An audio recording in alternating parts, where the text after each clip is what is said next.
Welcome, and thank you for tuning in to the American Investor Show. Please click subscribe if this is your first time listening. From trader and CEO interviews to breaking news about companies you won't hear anywhere else, nobody does a better job at keeping you in the know when it comes to penny stocks. The term penny stock generally refers to a security issued by a very small company that trades at less than $5 per share. Penny stocks are extremely risky, yet they offer rates of return on investment not seen anywhere else. The host, guest, and callers are not registered financial advisors licensed by any government entity, and therefore, the following should be considered entertainment. The host, guest, and callers disclaim all liability in the event any information, commentary, analysis, opinions, advice, and/or recommendations prove to be inaccurate, incomplete, or unreliable, or result in any investment losses. Before investing in penny stocks, you should consult a professional to determine what strategy may be best for your individual needs. Now, without further ado, your host, LaSalle Anungu. Yes, ladies and gentlemen, your boy Sal's in the building, man. Haters trying to keep me down, but I'm still here. Got my channel back. Got a call from YouTube, man. That's what's up, man. Well, I got a call from YouTube in the afternoon. They said, sir, looks like there were some bots that attacked your channel and that reported you. And we see that you did no wrong.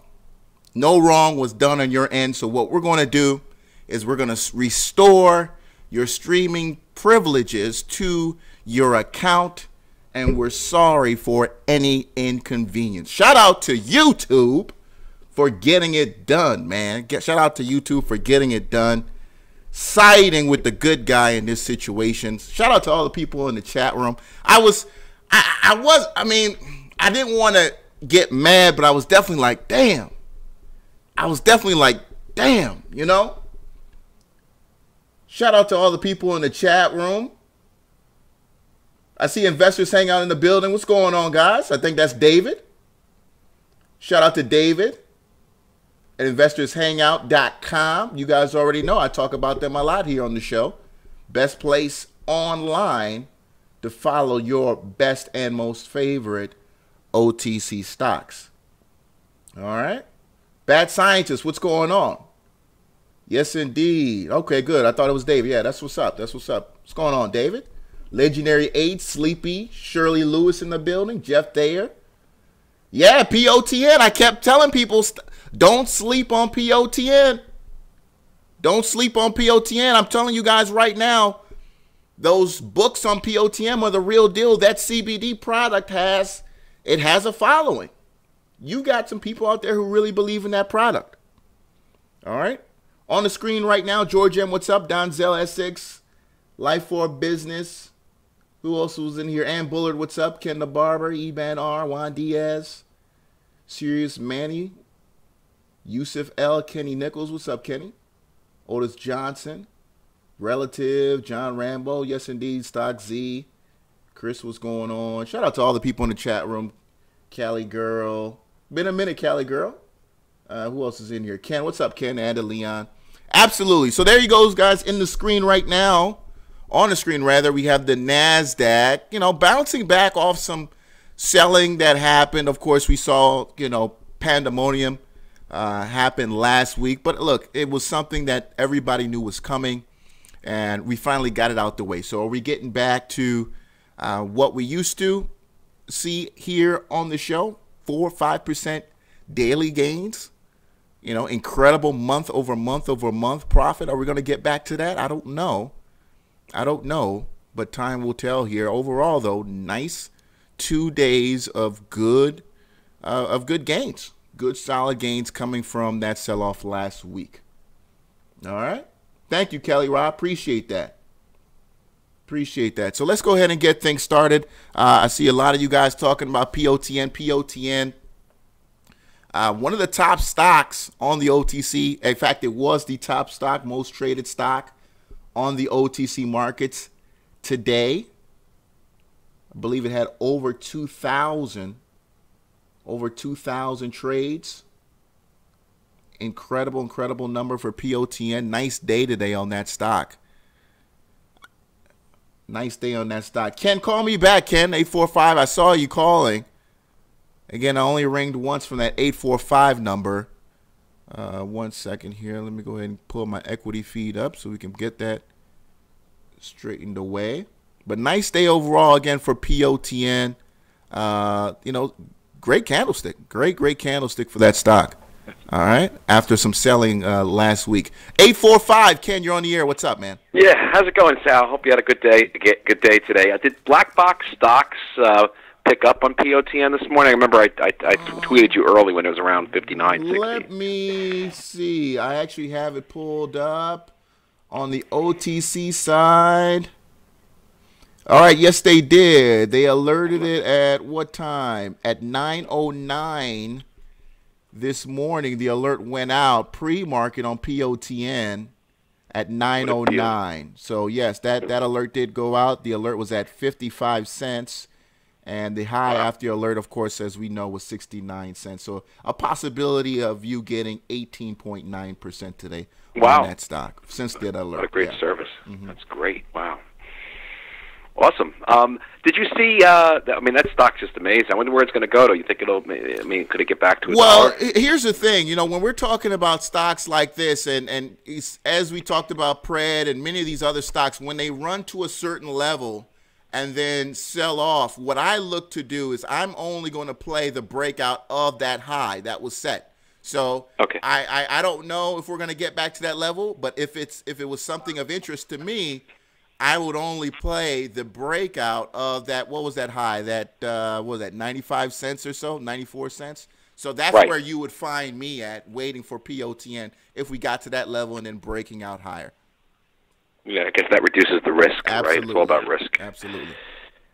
The other one, FUSZ, I just so angry at myself. I saw it around 31, 32 cents around, 12:01 this afternoon. Couldn't pull the trigger, and look where it closed at 41 cents. Yeah, I remember you contacted me about this. I and I told you, yeah, there's some space up there. It's getting tight, but there's definitely some space up there. Nice chart. I mean, looking at the stock today, here's where we opened up at. I mean, we found a lot of afternoon volume. I'm not sure where that came from. I don't know why the stock is running. The last news report I'm seeing here on FUSZ is back on January 31st. So the volume came in the afternoon. This is, kind of one of those things where I don't know if an email went out, maybe some Twitter chatter, who knows. But FUSZ catching that, at 2 o'clock run and closing into the high of the day. Not bad. Not bad at all. I wanted to also bring up to your attention, we're in earnings season right now, and there's some pretty amazing things going on. If you saw FOSL after the close today. Yeah. I missed it, but wow. Yeah, it was interesting because, you're up, 100%, right? I think it's up 100% after hours. Yeah, if I somewhere up there, but the fact of the matter is this is just not what you saw coming from the chart. I mean, there's no way, looking at that daily chart, you would have thought that this was a stock that was going to beat earnings or do better than expected, as it did after hours. I saw the number. I think after hours I saw a price of almost $16, if I'm correct, on FOSL. But incredible number for retail. We saw numbers like this last quarter in Guess. And I don't know. I maybe because I'm not in that age group anymore, I don't see that brands are hot like they used to be. But it is what it is. FOSL is again kind of one of those lines that I kind of remember, like late 2000s, early 2000s. But I haven't seen guys really rocking FOSL like that. But I know. I'm going to watch it wearing. Right. Obviously, something's changed here, and they really hit it out the park with their earnings number. A tiny float, and 41% of the float short. 42 million of the float, and 41 million. It doesn't take much to make it explode. Well, they're going to be running for their lives tomorrow as they close into the open, if not sell pre-market. But it's going to be a great day for anybody who got into the stock today. Don't even think the options are liquid, if they even have any options. But incredible opportunity for anybody who was in FOSL, today. And one more. You remember about a month ago on the show, you were saying, keep an eye on dries, keep an eye on DRIS. Well, look at it now. Well, here's the thing. You know, we saw a lot of weird things happening with dries. I created this kind of wedge pattern here because it was holding, you know, a little bit too good. And eventually it broke down and wasn't able to sustain the, you know, the support. But we saw it selling off, you know, over the last month and a half, and then all of a sudden, you know, for the last couple of days, it's been kind of doing something here. And again, this is a stock that over the course of 2017 had 4 reverse splits. So I know that float has got to be tiny as hell right now. So Dries is always going to be doing some kind of sketchy stuff. I think it's a great stock to trade when it gets to those lower levels, and maybe they can drop news or some kind of announcement to scare guys out of there. But, you know, it's not a great long-term, you know, stock to hold. But overall, this was a nice day, almost 10% gain on Dries today. Yeah, very good. Keeping an eye on that. One more. You know that guy Sunnyland and Silky, those two on Twitter. NTLK, Nancy, Tom, Larry, Ken. I know it's after the fact, up 142%. So I'm a little late now to tell you about it. But yeah. MTLK, is that Metal Link? Is that what we're seeing? Net Talk. Nancy, Tom, Larry, Ken. Oh, okay. Net Talk. Yeah, no problem. Net Talk. Let me see that, because you know, these NTLKs and a few stocks that have done moves like this, and I'll give them the ka-ching for that because they definitely earned it. Because I do see here, it looks like some guys were in there a few days early, loading up on some of that, and that's wow, what a great stock. Man, that was a move. Look at that. I mean, again, we see buying activity here, so I mean, guys were loading up in December, and you know, up. Wow, what's that? They got in, let's say 0020 now. 0020 to a penny. Wow, what a return.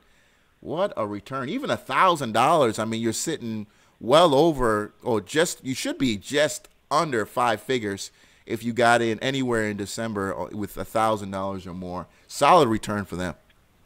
I mean, this person, the Silky and Sunnyland, they're the ones that were really pushing the BYOC when it was a penny, 2 cents, and that they're claiming this is one of their long-term holds. Obviously, I mean, you're not going to buy it when it's up 150%. Yeah. I mean, it's settled, but it's just something to watch. Yeah, it's definitely something to watch. I mean, of course, you're going to have a sell-off here, maybe as soon as tomorrow or the day after, who knows. But you're going to get back to those lower levels and, you know, see what they say. If they honestly think that this company is you know, doing what they have to do, really, you know, creating some kind of tangible you know, results for shareholders, then, you know, there could be a long-term possibility here.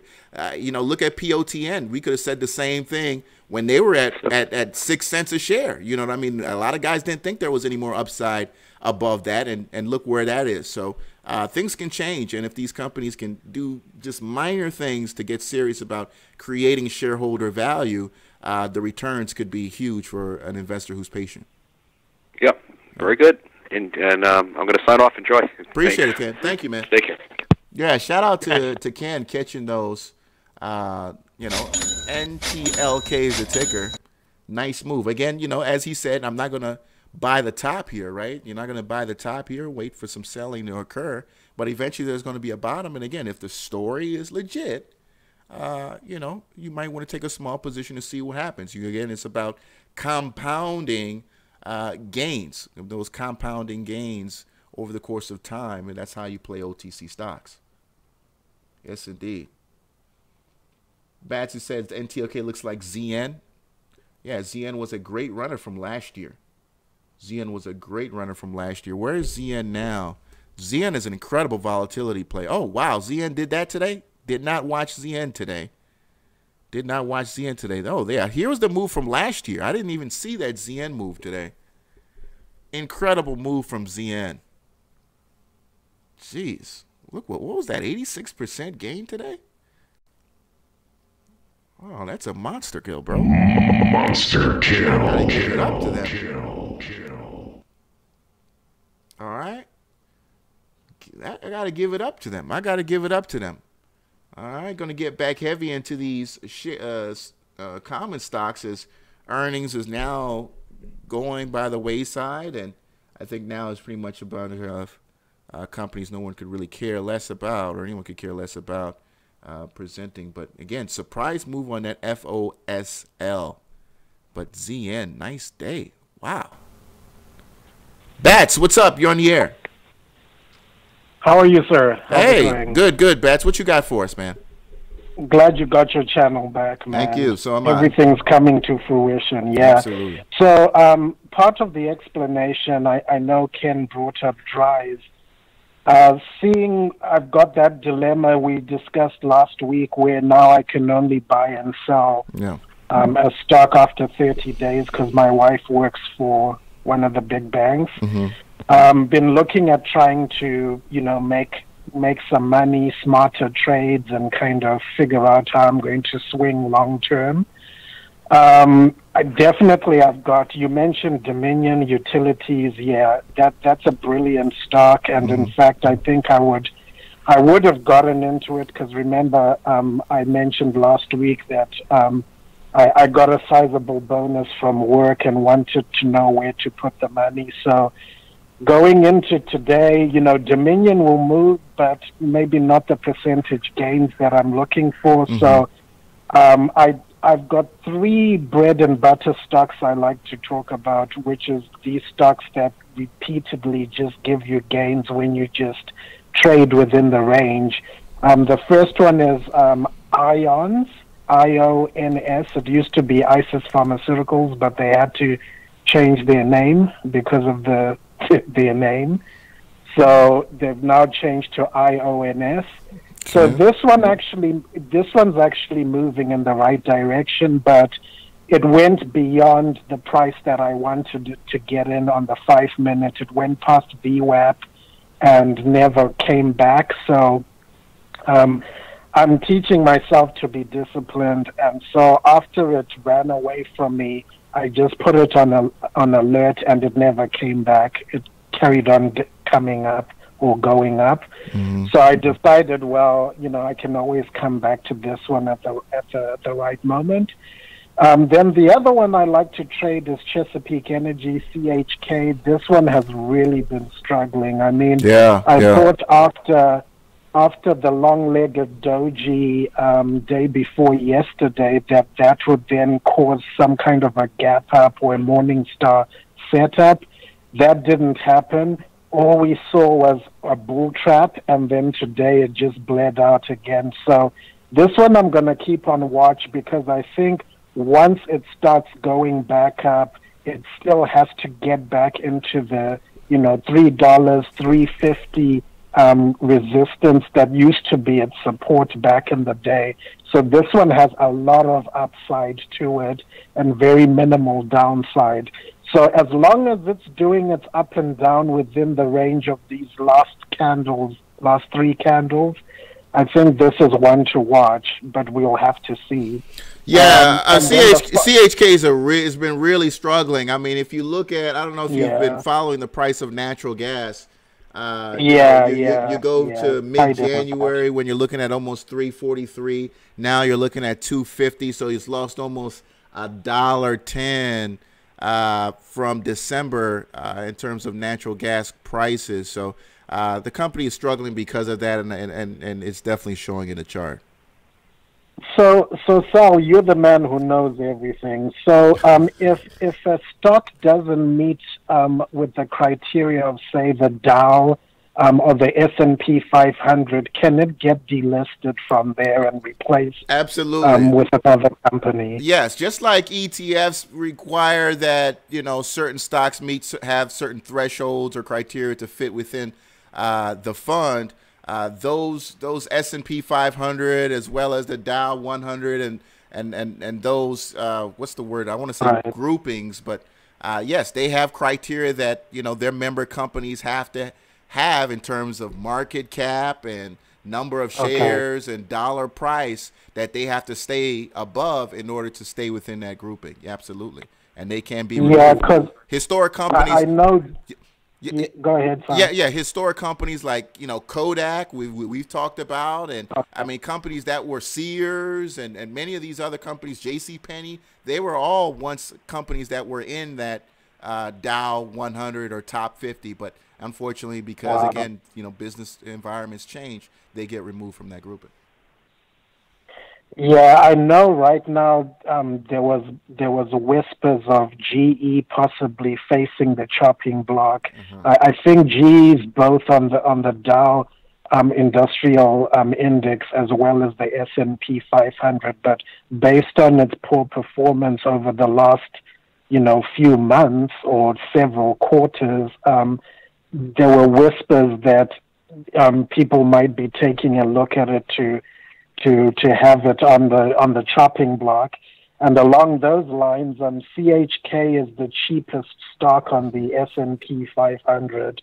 So unless it starts doing something, it might be in jeopardy as well. Absolutely. The only thing saving GE is probably its market cap right now. But CHK, I'm surprised CHK is still there. I know CHK too, still above $1 billion, right? Let me see here. It should be 2.5. So yeah, they're still up there too.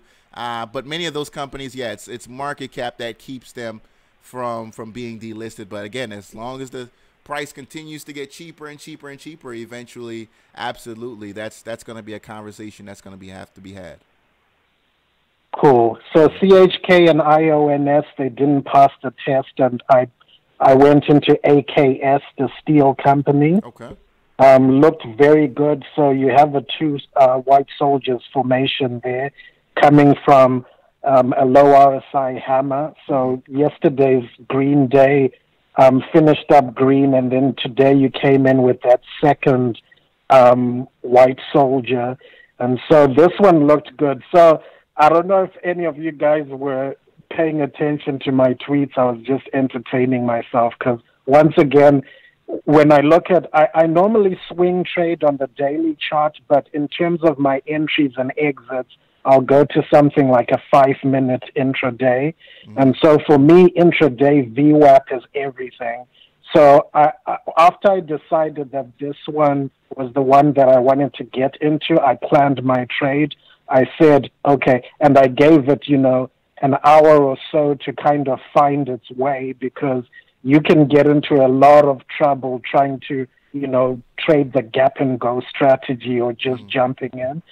So I established where VWAP was, and I saw VWAP was at $4.83. I decided that that's where I wanted to get in. So I literally dropped $10,000 into AKS, and my philosophy was, this is the price I want. It was hovering above, going to 491, 489, dropping down to 485. And I almost like, this is the danger, right? When you put in your orders, is because all those, what do you call the market players and all those type of fellows, they can see all your orders. So, I set it at VWAP, and for the next 20, 30, 40 minutes, it kept on just teasing the VWAP. So on the ask and the bid, it was at 484 and 483. And so I wasn't getting executed. So it was really frustrating, but I decided to stick to my guns because that's what I planned and that's what I was going to trade. And so eventually, because I bought 2,070 shares, eventually it executes, but it only executes a partial trade. And then again, for the next 10, 15, 20 minutes, it doesn't execute my trade. But then finally, it goes through VWAP. I'm executed on my trades. And then if you notice, a lot of the times, especially for us swing traders, I always say, try and wait to buy your stock at the end of the day, because that way you get rid of all the noise. The price tends to drop back down to VWAP. If you're lucky, it will drop below VWAP, and that's exactly what it did. In the last hour, it dropped below VWAP, where the whole day VWAP was the support. Then VWAP became the resistance, and it actually closed right on VWAP. And so that was good. I'm glad that, I got in at the right price. and then the VWAP on the intraday, the 5-minute chart, matched the 8 exponential moving average on the daily chart. Couldn't have gotten in any better than this. So I was very happy with this, and I plan to swing this, from $4.84 back up to $6, maybe $6.50. Oh, that'd and be being good. Being a steel company with a $1.5 billion market cap, this one is a bread and butter stock. This one's going up with commodities the way they're going these days. I'm very confident, and I can actually sleep at night even though I've got 10 grand in here. Well, Finally, Sal. Yeah, sorry, go ahead. But yeah, Bats, there are other ways you can make money while you're enjoying the ride higher. I mean, there are ways where you can make, weekly income selling out of the money calls on this, being that you have that many shares under ownership. You can, look into that, or maybe doing some credit option spreads and things like that, where you can be paid for the fact every week for the fact that you own that many shares in AKS. So look into that as a way of being able to generate weekly income on your ownership of those shares. But go ahead. Okay, cool. Yeah, I'll hit you up on Twitter, and you can send me some links. And then finally, Ken mentioned Drive. So remember yesterday I tweeted you saying, okay, I'm looking at dividends and REITs and all those exciting dividend-making opportunities. Mm-hmm. So my theory about Drive, because Drive was actually on my watch list yesterday, and because I tweet a lot, man, I tweet so much, my ideas are just pouring out of my head. I forget all the stocks that I'm supposed to watch. So Drive, I had that on my watch list. This is what happens, and this is my theory. For people who know what they're doing, look at any stock. So if you've got like a display like on Thinkorswim, where it shows you when earnings and dividends are being released, this is the phenomenon that I noticed happens. People trade into earnings, they trade into dividends, and then you'll notice after that there's a bit of a small drop. People who want to, investing in dividends long term, it works really well for them because they're just holding the stock. But for what I want to do short term, that may not actually be what I want to do as a strategy. So I spent the whole of yesterday looking at charts and looking at earnings and seeing price action. Price action right now, guess what? Drive has a dividend coming out next week. Mm-hmm. It also has earnings coming out next week. So those are two double, reasons to trade. So this is what the experienced traders will do. They'll trade Drive up. You'll see Drive go up until the earnings and dividends date. Let me just check when those dates are, because I have this information here.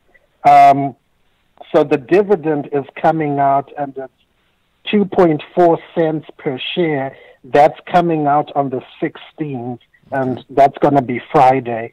And then earnings will be on the 27th. So this is what I think is going to happen, and we'll see if it happens. Right now, people will trade Drive until the dividend date itself. So the dividend is being given out on Friday. You'll see Drive go up until Thursday, and then the stock price is going to drop on Friday when the dividend is actually being dispersed. Because what tends to happen is once you get to that dividend date, the very next day after the dividend is given, the price will go back to the correct price without the dividend, and you'll get a small scale drop. So look at a lot of the stocks. You'll see them actually drop either after earnings or after dividends. So long story short, I don't want to take too long, but I've got all these ideas in my head. I need to get them out.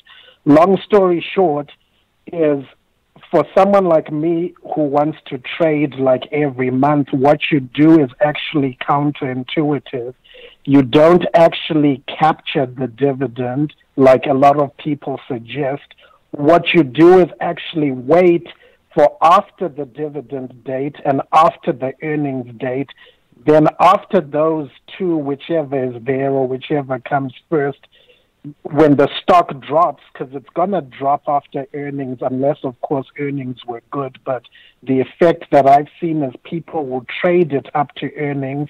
You'll see it drop after a few days, even come back to a new bottom or support, and then you get in and you trade up to earnings, up to the day before the earnings are released, or let's say earnings are coming after hours, you trade that day and sell out before the market closes.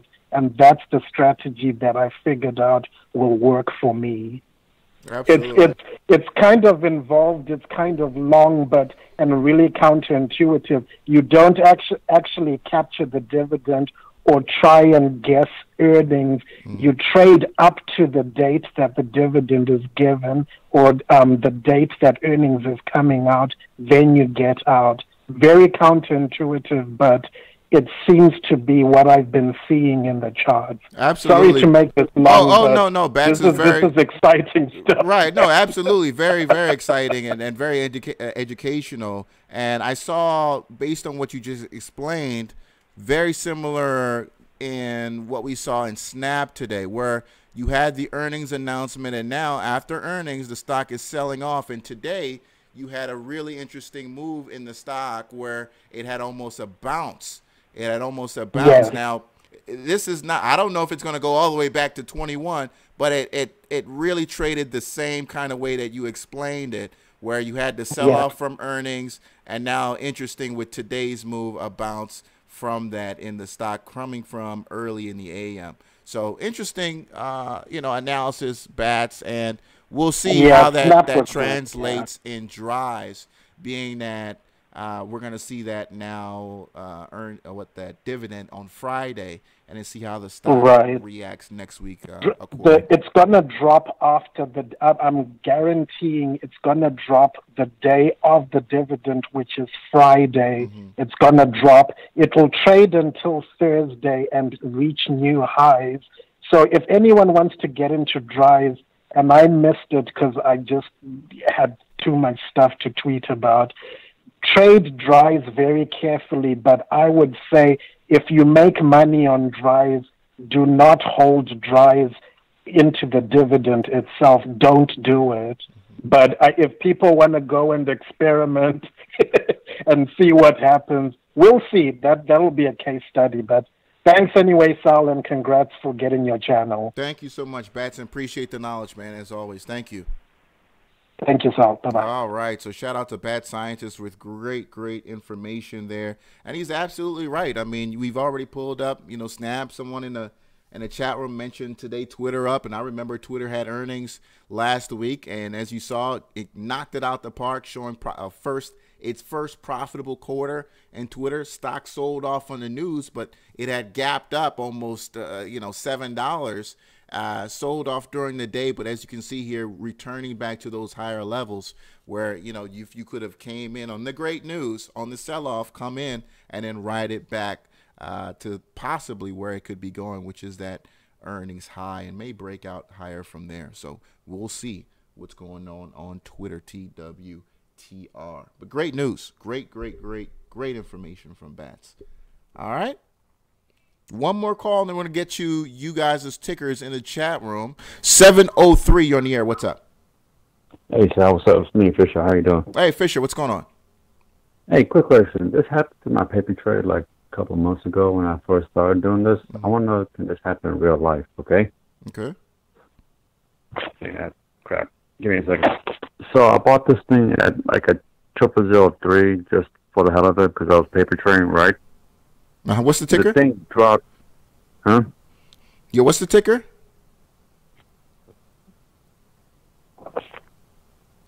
Yeah, the thing dropped to all the way like -002, and my positive went almost to a negative. When that happens, if I do that in real life, will I owe the TD Ameritrade money or no?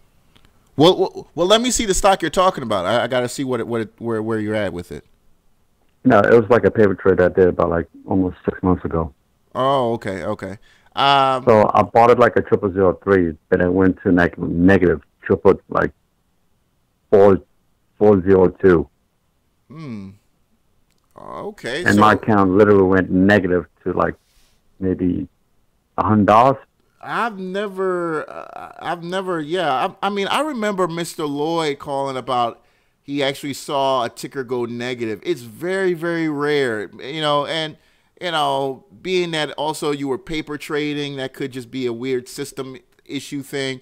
But I've heard of tickers going negative, but that's very, very rare to see that happen. But I would just chalk that up to possibly a system issue. I've seen it. Okay. Yeah, I've seen guys show me that, but it's never happened to me personally. And I don't think your account literally goes negative because of that. I just, Okay. because in stocks it goes to zero. That's zero. The only way you in a situation where you owe your broker money is when there's a margin call. That is really the only way in trading single stock that you can be in a situation where you owe. I don't know of any other way, and especially not with a stock going beyond or below zero. Because I think when you paper trade, it's a margin account, so everything's margin. You get with TD Ameritrade, with the paper trade, you get like $200,000. Okay. And I was only practicing with maybe $2,500 with like wannabe money, so I can just practice like how to look at all these different. Right. Oh yeah. That's understandable. Yeah, but if you were going long and it went negative, your account shouldn't go negative. And again, you were paper trading, so I would chalk that up to possibly a system issue there. Okay. Yeah. Okay. Thank Appreciate you. it, bro. Thanks a lot for the call. All right. Bye. All right. Yeah, the only way you can, I know margin is tricky, but the only way you can owe your broker money is where, you have a margin call because your stock has gone against you. So now you owe. And most brokers aren't even going to let you get that far. They're going to close you out as you approach zero. All right. Yes, I am. Shout out to the guys who came into the chat room while Bats was educating us with incredible knowledge. Appreciate you. Thank you for being here. Yes, Bats. Yeah, that's what Snap. I was looking at Snap today. I was looking for a possible break to the downside. It didn't happen. So, I was watching Snap today. I think it would have been a very, very nice trade. We saw a similar move in Twitter as well. So very sort of, interesting plays in both of those stocks. All right, so let's get to your tickers in the chat room, ladies and gentlemen. This is the speed hour. All right, so let's go ahead and get through them. We get through quite a few tickers here on the show, so let's get to it. Going through some of the tickers that have already been placed in the chat room. Moving up here. ENPH, Jeff. Phase Energy. Phase Energy, I like your daily support there. It looks like you're building some kind of trend line. Let's see what the support looks like on the weekly. Weekly looks good on the weekly, so it almost looks like a buy and hold here. You're below 70. Looks like you got some room there. Here on ENPH, if you're looking for a buy and hold, obviously where to get in here was probably this summer. Obviously wasn't on your radar, but boy, what a return for guys who went in this summer. Wow, what a great return. Well, almost 300% here on ENPH. Wow, that was a solid return. Look at that. Not bad here again over the last 2 weeks in the stock. But again, showing a nice trend developing here. If you're getting in now, you're getting in a little bit high, but it's moving in a very, very healthy way.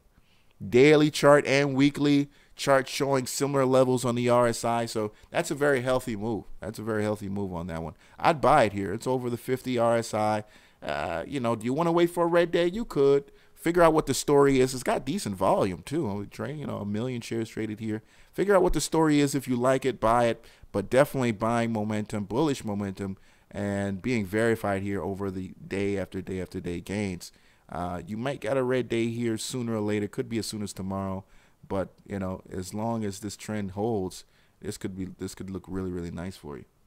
All right, but be careful here because you're setting up almost like a double top. But again, it's got to break that higher level. All right, let's keep it going. What else you guys are posting? HMNY. Very disappointing earnings announcement on HMNY. I looked at it just because this was another situation where HMNY, actually was that a stock? When is earnings for HMNY? A lot of guys were looking at it as a possible, let me see here, as a possible squeeze because it does have quite a large amount of its float that is short. So somebody was saying, well, hey, if they deliver a surprisingly good number for earnings in terms of their movie pass situation, if they show that, hey, this is incredibly profitable for the company or just better than expected, if they are losing, it's better than expected or a lower number in terms of losses, then you could get an incredible big squeeze in HMNY.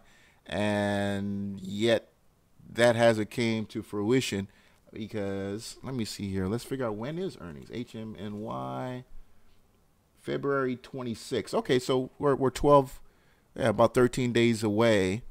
HMNY, though, did a stock offering, which is interesting for the stock to do. I mean, they spent almost $200 million on that movie pass deal, so why do they need cash? That's not a really good sign for them. As you saw the stock today losing 32%. That's not a good sign. They spent a lot of money on that movie pass deal, and now all of a sudden they're, with the stock offering, which is basically giving a shitload of shares for a huge discount. That's not a good sign for the stock, and we saw the stock lose 32%. All right?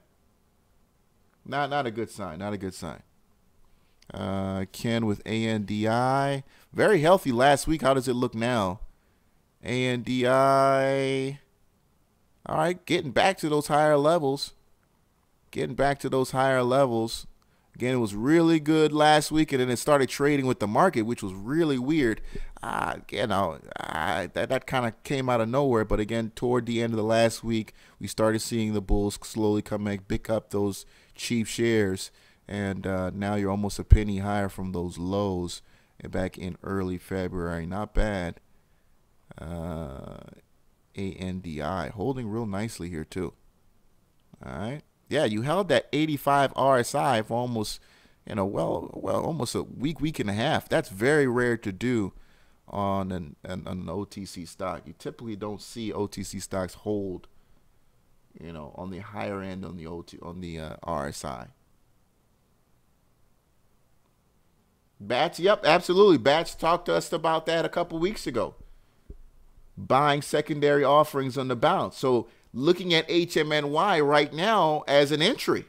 Looking at HMNY right now as an entry. Obviously, see what happens tomorrow. You could get some people who got taken by surprise who want to dump shares. But there's going to be a low here. There's going to be a low here. And again, you are only 13 days away from earnings. So that possibility is still out there. Obviously, today was a killer day for the shorts on HMNY. Anybody who was short made a killing on that stock. But you do have that earnings announcement out there. And I do suspect you're going to have guys go ahead and cover going into that number, because I would not want to go in short into a possibility of getting squeezed on that. All right? Because that's going to be a big jump if that number is good, especially from these levels. Especially from these levels. All right? Let's keep it going. What else are you guys looking at? Lord Yasey, DYNT,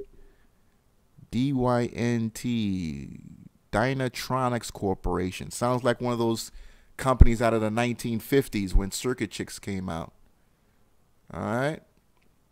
If you guys remember, I posted something like that on Twitter. There was a huge, we go through these phases in the stock market when a new technology becomes hot, companies will literally change their name.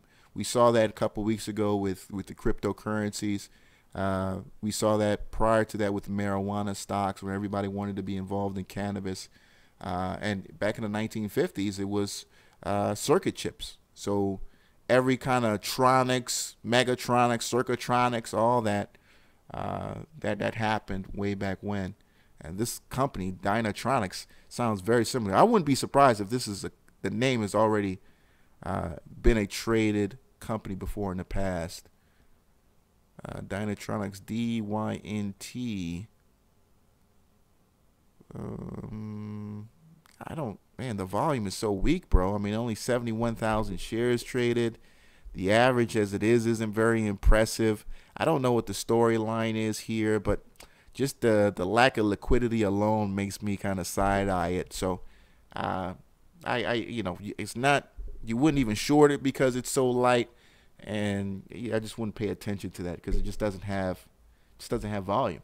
I wouldn't trade it because I don't even know if I'm getting a fair price with 70,000 shares being traded. You might have a guy or two in there who buying 10,000 alone. So I'm gonna leave that. I'll leave that alone if I were you. All right. ATOS. ATOS, very impressive last week. Could have been we thought it was going to be a stock that was going to continue to run higher. We thought it would stay above that 66-cent line. Unfortunately, it's below that. Now it's acting like resistance. So had a great day today, but again, let's follow. Let's see if it breaks 66 cents. If it breaks it, then you could be saying, all right, let's see if we can challenge that high it set. What day was that? February 1st? Yes, indeed, February 1st of 90 cents a share, and that could possibly be, challenged. But until then, you got a recent high, secondary high here that's acting like resistance of 66 cents that needs to be broken. All right. Keep going down the line. EPD, $27 stock. I don't know what's going on here. This looks like a legit company with real products and services. We like the scams here. We like the Momo trades. But overall looks like it's coming off a sell-off, as we saw quite a bit of stock do last week. So again, figure out what the story is, but you're gonna have to actually do some real research on something like this. All right. ATOS investment conference on Thursday. Okay. What's going on, Lawrence Cade?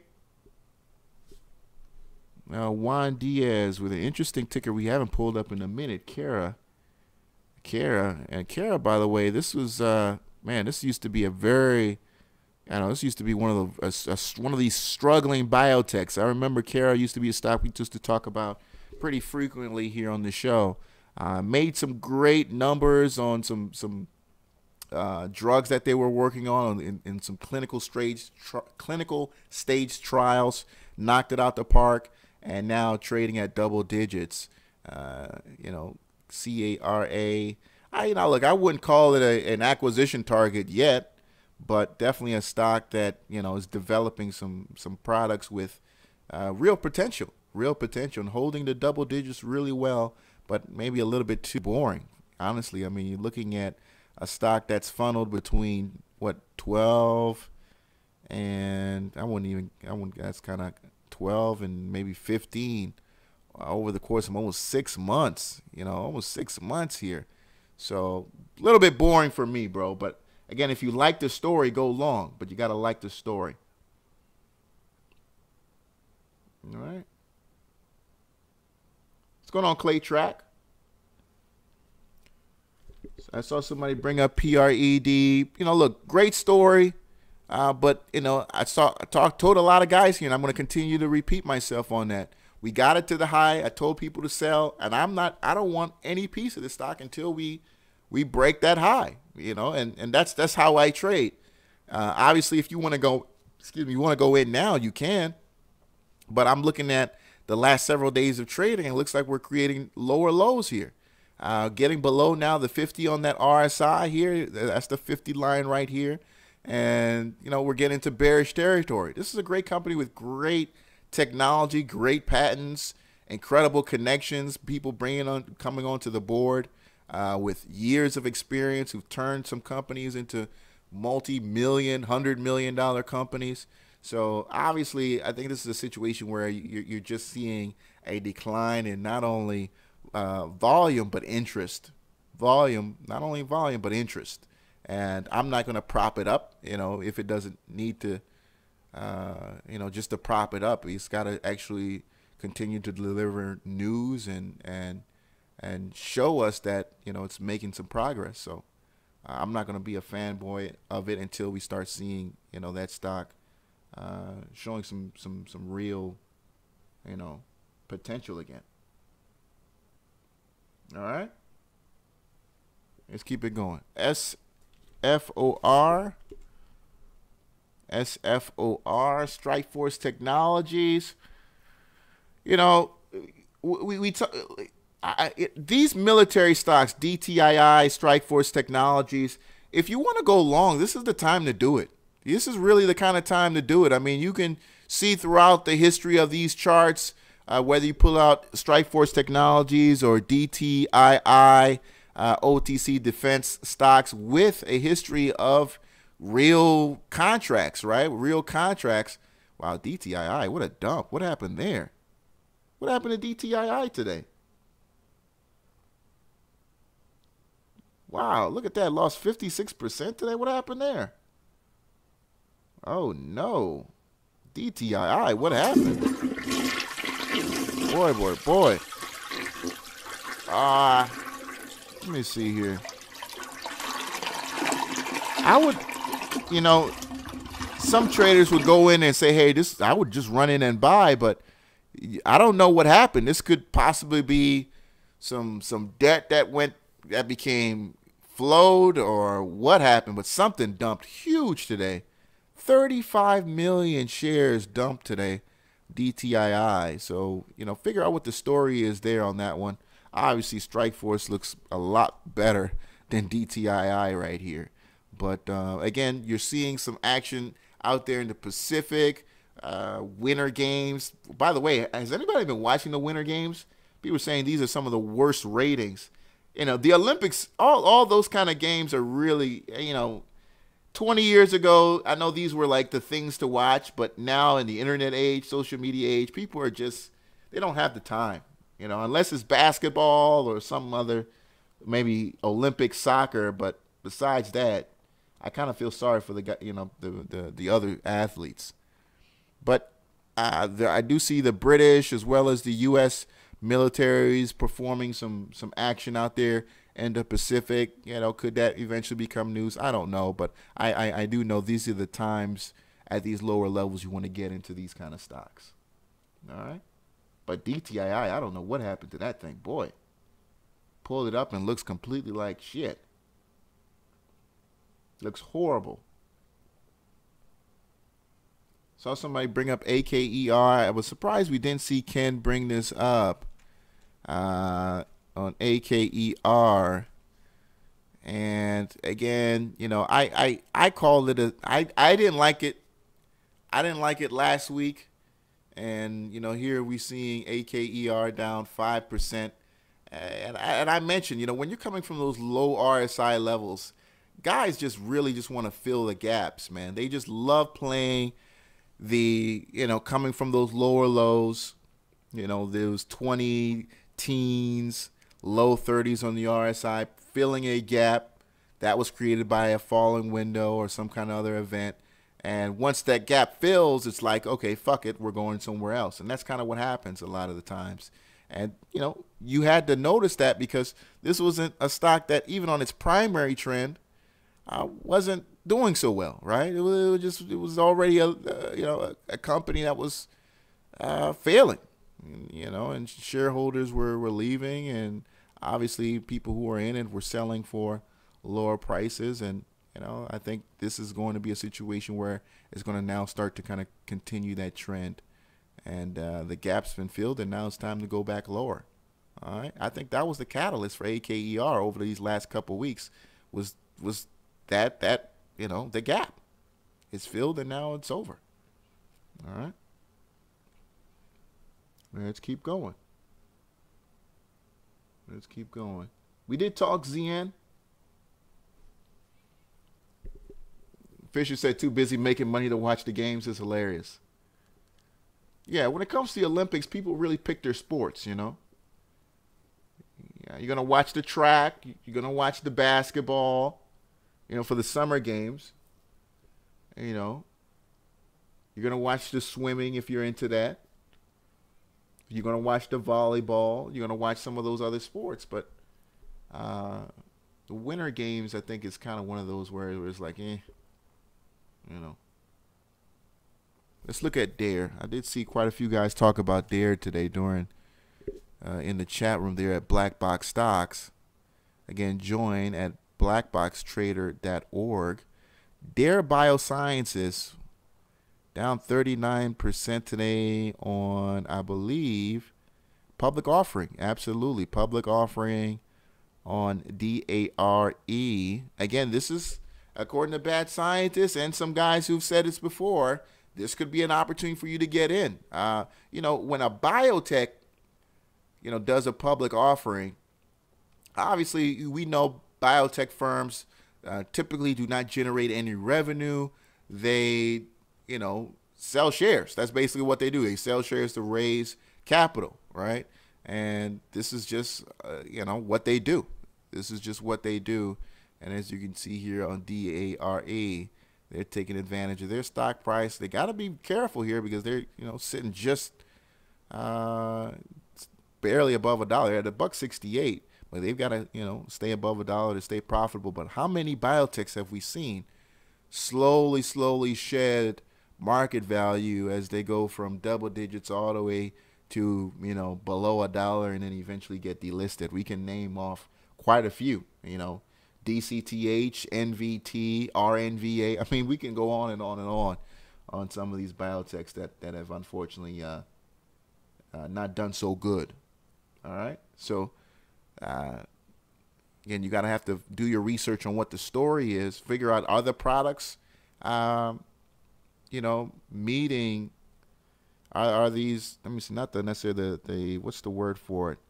Their topical clinical studies, are they actually meeting, you know, clinical stage criteria to stay? And I would say no. Just looking at the chart, I would say no. I mean, whatever they're working on, obviously the potential isn't strong because it's not showing in the chart. All right. I would say no. He said AOI, nice shorting opportunity. Let me get on Shirley Lewis. Shirley, what's going on? VECO is the ticker you're talking about. Semiconductors. I remember looking at this stock earlier in the year. It had a really going into 2017, and then it kind of sold off into the summer. And I was comparing it to another ticker called STM. I think if you like the sector, I would go with STM better. STM, VECO, both of them semiconductor plays. STM actually one with solid profitability, just a little bit more expensive at $21, but as you can see here, it's got a beautiful trend, follows the cues literally to the T, but obviously as you see, STM much better stock than VECO. VECO, you know, there's, you know, just looking at the chart here, there's some real fundamental issues going on here with the company overall. You know, you had an incredible year 2017 for you know, semiconductors, electronics, that kind of that sector period. Looks like this was an earnings loser for August of 2017, and it just hasn't recovered since then. All right, it hasn't really recovered since then. This is what you would call the intermediate trend. The primary trend is typically a year. But this intermediate, which is last 6 months, hasn't been so good. All right, hasn't been so good. And if we could just look at the weekly, we'll probably see a better. And there it is. You know, I'm not, you know, good week so far, right? I mean, this 13% gain, but again, we've got to understand that today's Monday, so it's going to have, today's Tuesday. Where's my head? Today's Tuesday. I see. So it's going to have a good candlestick when it has a double-digit day, right? It's going to have a good candlestick. But let's see what it does till Friday and see what that looks like to end the week. But looking overall at the chart, you had some support there from end of November. But Wouldn't be my thing. Wouldn't be my thing. But I do see here the stock was recently upgraded by who? Who was it upgraded by? It just says a Wall Street firm. That's not a good thing. A Wall Street firm upgraded. Well, what Wall Street firm? There are different classes of Wall Street firms. All right. If we're talking Citigroup or JP Morgan Chase or Goldman Sachs, that's a different kind of upgrade. All right. That's a different kind of upgrade. But I would go with STM if you like the sector. All right. STM could double from here. Could double from here. And if you just want to erase single stock risk, period, just go with bots.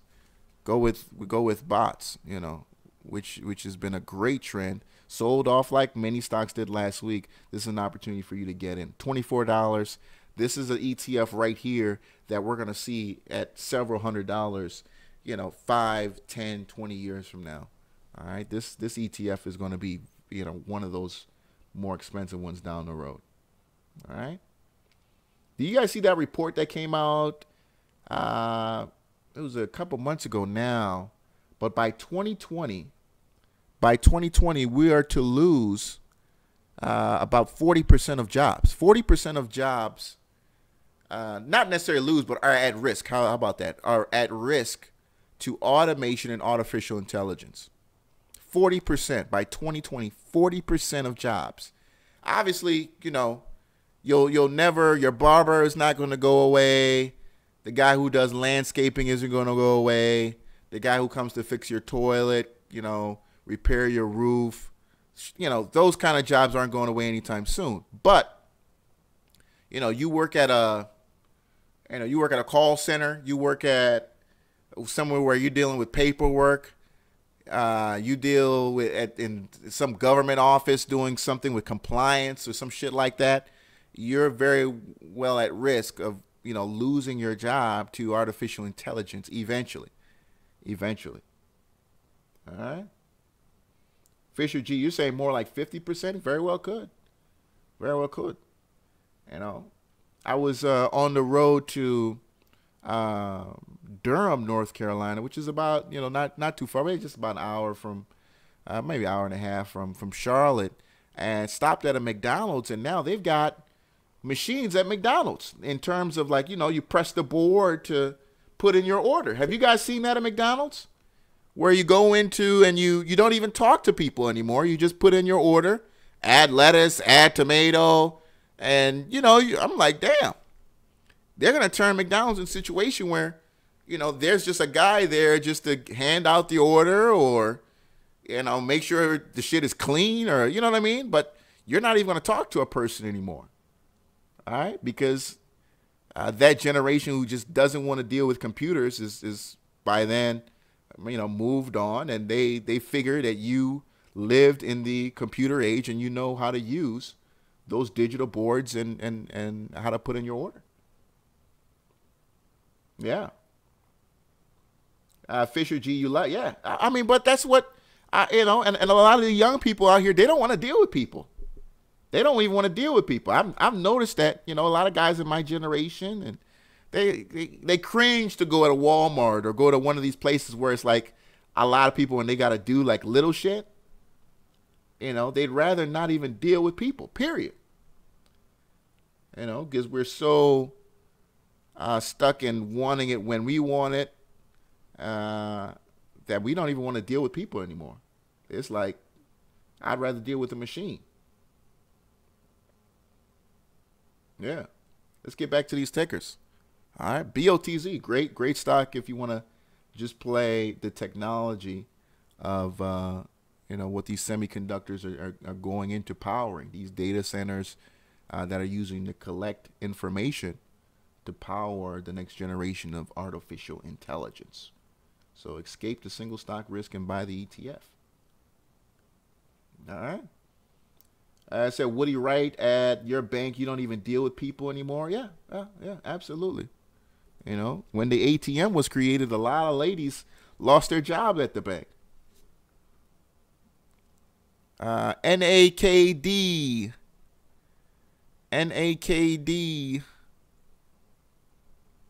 Let me see here. Naked Brands, if you remember, they had that deal with Dwayne Wade last year.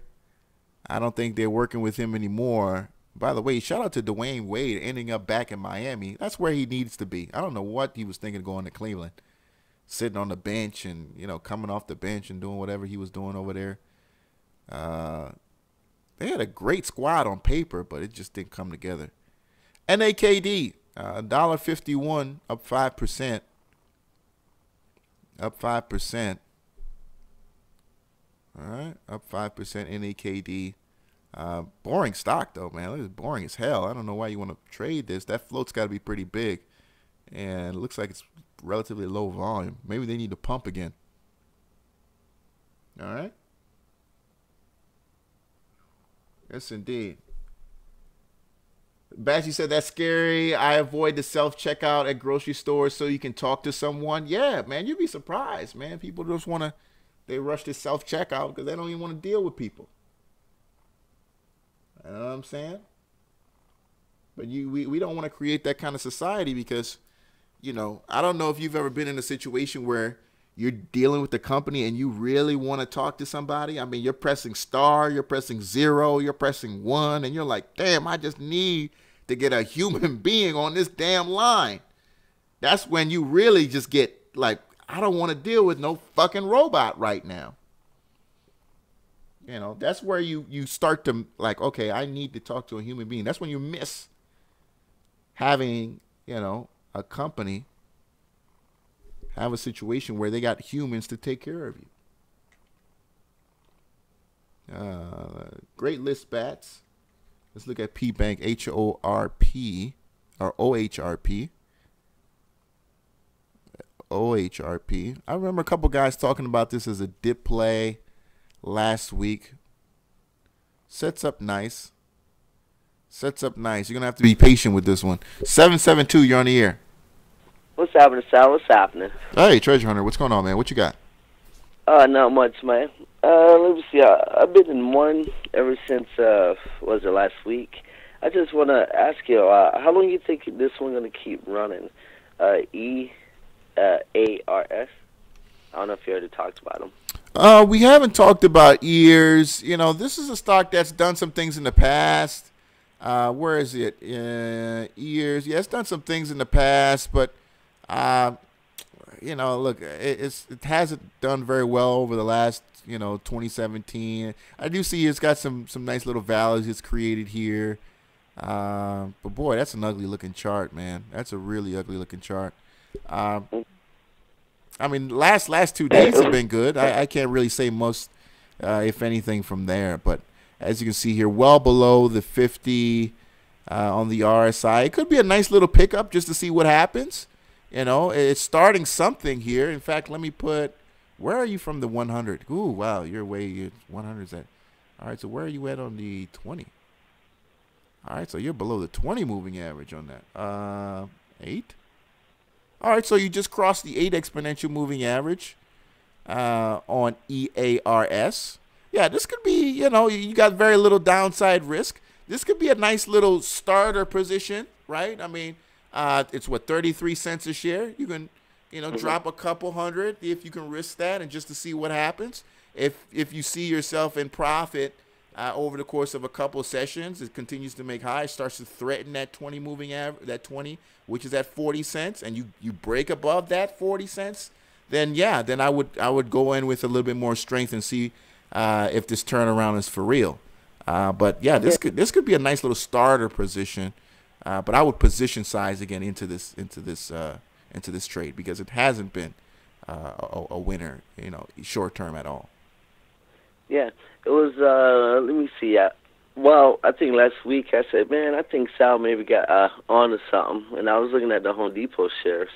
I was like, man, let me go ahead and buy about, like a little 10 position or some shit like that on them, just see what happened and camp on them. Yeah, we talked about Home Depot because last week I wanted to get ahead of the construction talk that Trump was talking about. He sent out a tweet this weekend about this was going to be a great week for construction. Home Depot is obviously a part of that. I think this week we should get some kind of announcement. We did see his budget plan, which is, I don't know about that, but Home Depot. Hopefully, we get some more concrete news on what the infrastructure plans are. Yeah, because I was gonna say, man, that bitch was pushing, I think, 200 or something, and now it's down like 180 something. Like, so I might be on to something. I like Home Depot. I like Home Depot. Yeah. Earnings is coming up. I think they're gonna crush it. But I like Home Depot. Yeah. Well, those are my plays on me, and I'm still hanging on to the IBIO. You know what I'm saying? Even though he's in the red, but way back then I got him for the low. So it's kind of weird the way that shit happens. Right. It's in the red, but you got him so low, and he's still up there. Sure. But that's one plays, man. And congratulations, Sal. I love to see you back on the air, bro. Appreciate it, man. Thank you so much, man. Anytime, man. You got it. Yes, indeed. Shout out to Treasure Hunter as always, loyal listener. Thank you, bro. Appreciate your call as always. All right. Yes, indeed. Yeah. He was talking about, kicking everybody off welfare and making them do Blue Apron deliveries. Did you guys see that? Did you guys see that shit, man? That's the kind of bullshit that just eats me up inside, man, because, the party of personal liberty and small government and, individuality, and now you're telling me when I can eat carrots and have beef and 2 loads of what are you thinking? What are we thinking? How do these people sit down and come up with this shit? You know what I mean? The party of small government is now going to be deciding what Americans eat every week. It doesn't even make sense. APPS, very nice trend. Thank you for bringing that up. Shirley Lewis brought it up. APPS, nice trend, moving higher. This is a stock that was struggling at 1. I made a video about APPS. All right, I made a video about APP. This is a stock that was, for quite a while, they're struggling with just 1. Beautiful cup and handle looking like it's creating here. Whoa, look at that. Beautiful. Look at that. APPS, nice little trend line too. Very healthy, It's got some runs, some dips, runs and dips. Great company, by the way, too. It's an app management company. They've got some really solid customers, Fortune 100 customers. Yeah. Feed Everyone Processed Foods, SC Trucker. Yeah, it's bad. It's bad for the economy, bro. Do you know how many grocery stores would close down, dude? You know how many grocery stores live off, or have a significant amount of their revenue coming from, SNAP benefit customers?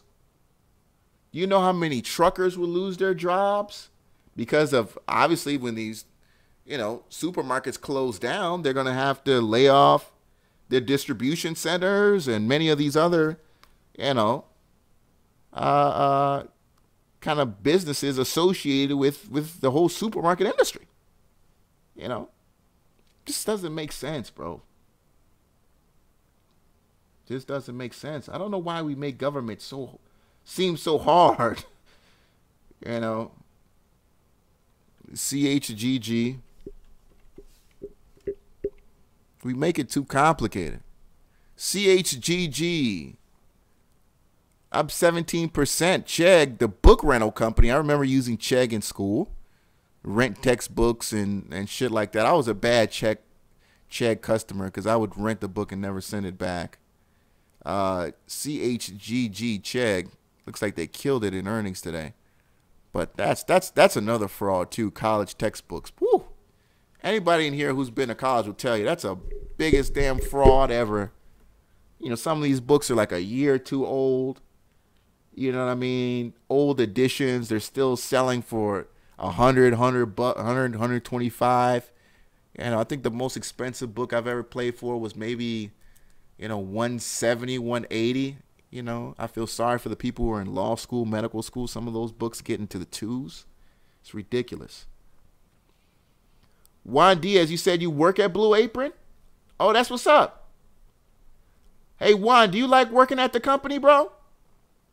And have there been, obviously, how is business going, man? Because the stock hasn't been doing so well. So has sentiment changed? I mean, how long have you been working there? Hey, Juan Diaz, call up, bro. Call up. I want to have just a quick conversation with you. 305-600-2896. Juan Diaz, call up. I'm just curious.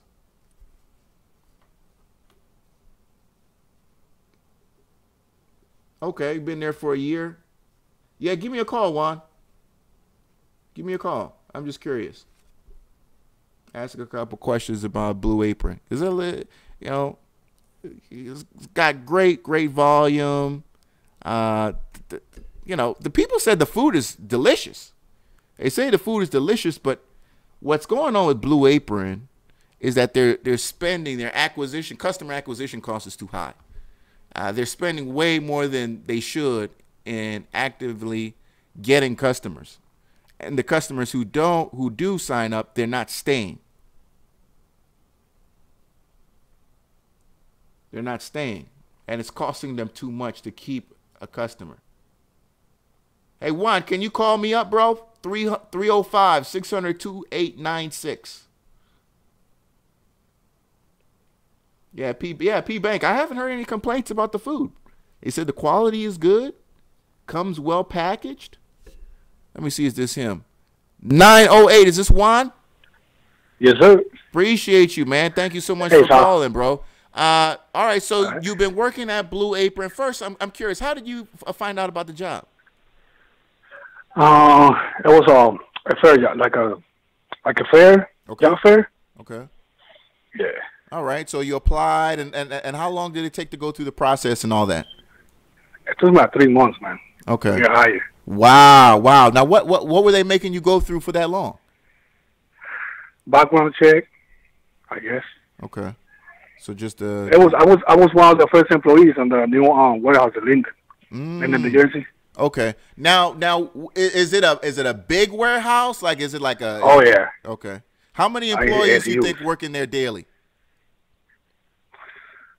About 900. Wow. Yeah, it's huge. Okay. It's huge.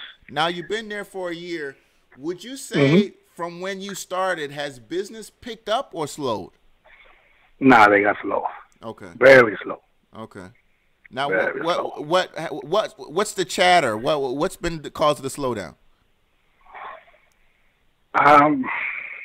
Food waste.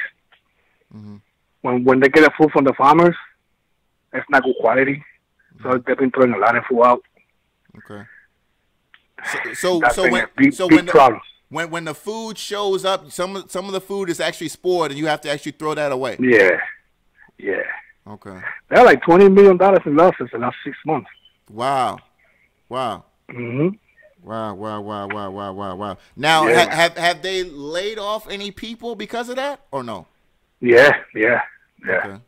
Do you feel you're at risk at anything, or is that your position kind of not? Well, I'm a chief supervisor. I'm the overnight chief.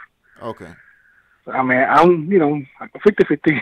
I might get laid off. I might not. I don't know. Right. Obviously, I don't wish that for you at all, bro. And nah. But okay, all right. So, has there been talk about a possible? Like, have they been talking about turning the business around, or have they been implementing anything new strategies, new way of doing things? No.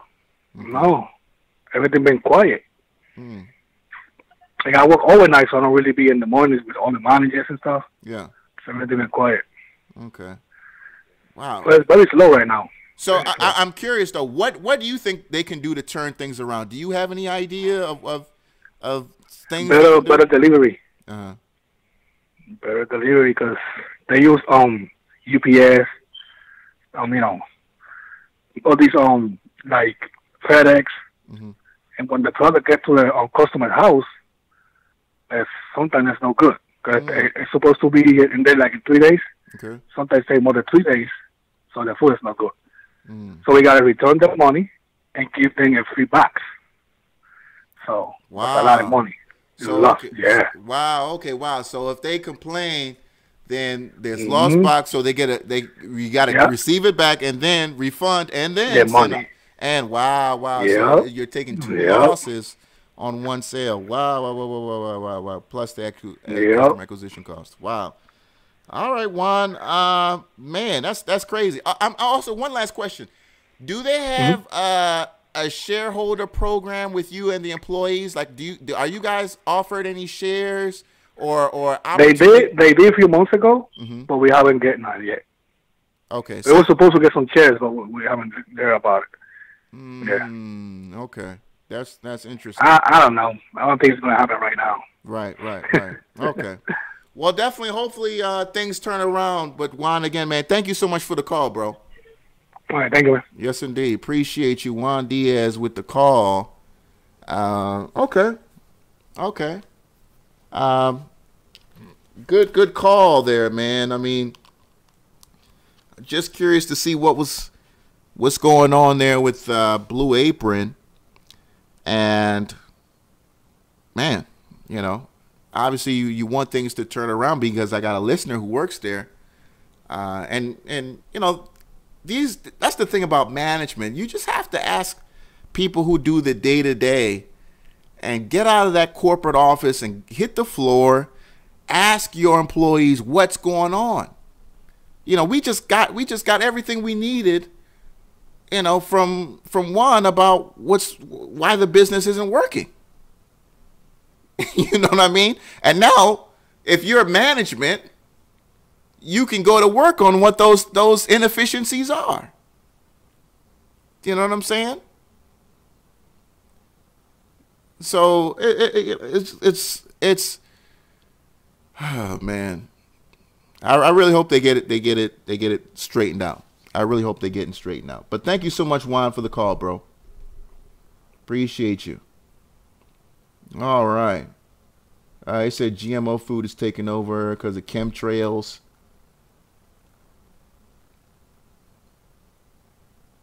Biotech company. Let's keep it going. PIRS. All right. We'll get you guys out of here in just a bit, but let's keep it going. A few more tickers. PIRS. PIRS or PIRS Pharmaceuticals. Here's another one with a great trend from the summer. All right. Obviously, it looks like this company is probably meeting its endpoints on those clinical trials. So, again, figure out where they are in the process. But as you can see here, 2017 has been very good to them. Stock's up almost, well over almost 700%. Woo. Almost 700% from November of 2017. Well over 700%, honestly. It's a $9.45. Looks like the bounce started at $1.50 or $1.40. So well above that. Nice play. Yeah, definitely a round of applause for him. Yeah, thank you for reminding me about that. Definitely a round of applause for Juan Diaz. And by the way, I can't trade the stock now because of what I just did. I can't trade the stock. I can't trade the stock for a couple of days. They're definitely gonna be watching that at my account now. You know what I'm saying? They're gonna be watching that shit now. But good info though. Good info. Yeah, everybody's gonna run and try to short that now because they're not listening to the workers. Because he's got the answers. He's got the answers. I mean, the man's got the answers. To why it's not working. I mean, how can you have a food delivery service and some of the food you're getting, your supply chain is delivering bad product? And that product is you pay for. It's already prepaid. You went to the farmer a year ago or whatever, you agreed to pay a certain amount for, a certain amount of food. And you're getting bad product? That's not good. That's not good. That translates to the bottom line, man. Shirley Lewis, AMPE. 7 up 7%. Yeah, 329 is another good one too. Nice one. RSI is not too crazy. All right, you left some people up there today, a high of 357. What happened today? All right, looks like you had some couple articles get written out on it. Yeah, it looks like you had an article written on it today on Yahoo Finance. All right, so brought in some volatility on the play. That's another one's got a nice little trend here. Biotech up 7%. All right, not bad. Again, position sizing. All right, you don't have to dump it all in at one time. Fisher GC said insider trading exact. Oh man. Hold on. What's going on? What's? Why are we hiding Lord Yese? Why are we hiding Lord Yese, Bill Betts? Or chemtrails and stuff like that? Yeah, Lord Yese. I mean, the chemtrails thing. I don't even know how legit or that is. There have been some videos on it that people are saying that chemtrails doesn't really exist because the amount of water that would need to be stored in the plane to do an actual chemtrail would be too much. No, you're good, Bill Betts. SC Trucker, you say you live in Columbia, South Carolina. Short ride into the country to farms to get fresh produce.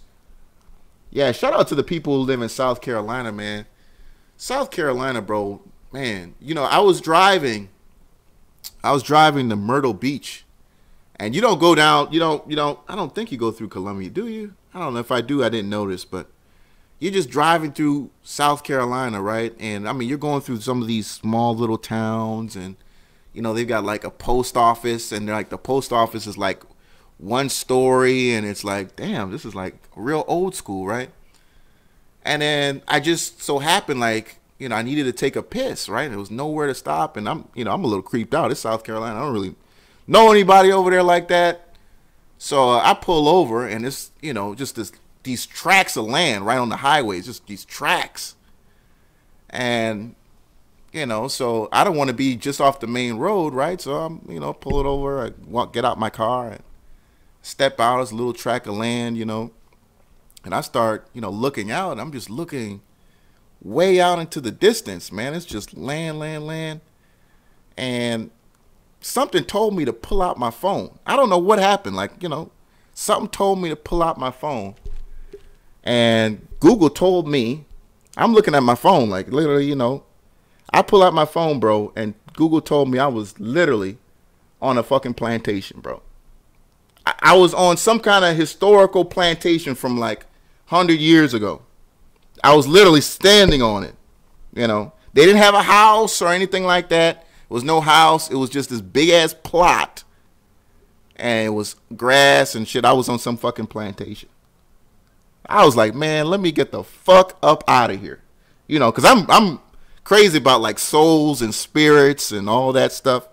I don't fuck with that shit. So I'm like, man, let me get the fuck up out of here. I hopped out my car and I was gone, man. I was literally on a plantation. They pulled it up. Google was like, it had the Wikipedia page and, the family. And I'm like, oh, yeah, fuck this. Yeah. But, it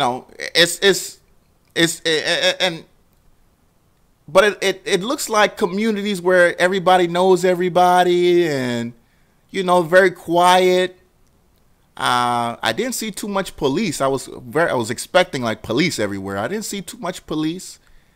A lot of I could see definitely a lot of high home ownership in South Carolina. A lot of people own their own homes. I didn't see too many. Obviously, probably when you get to the cities, you see the apartments and whatever. But when you're going through the country, people own their property. People own their property. I have no doubt you have a lot of gun owners probably in the countryside. Legendary AC said, I pissed on the ancestors. I was like, fuck this shit. I'm out of here. Yeah. Hell yeah, man. Yeah. I was standing on some kind of plantation from the 18 something. But then I would read, I can't remember what the name of it is. I could probably go, you know how you can go through your history and shit.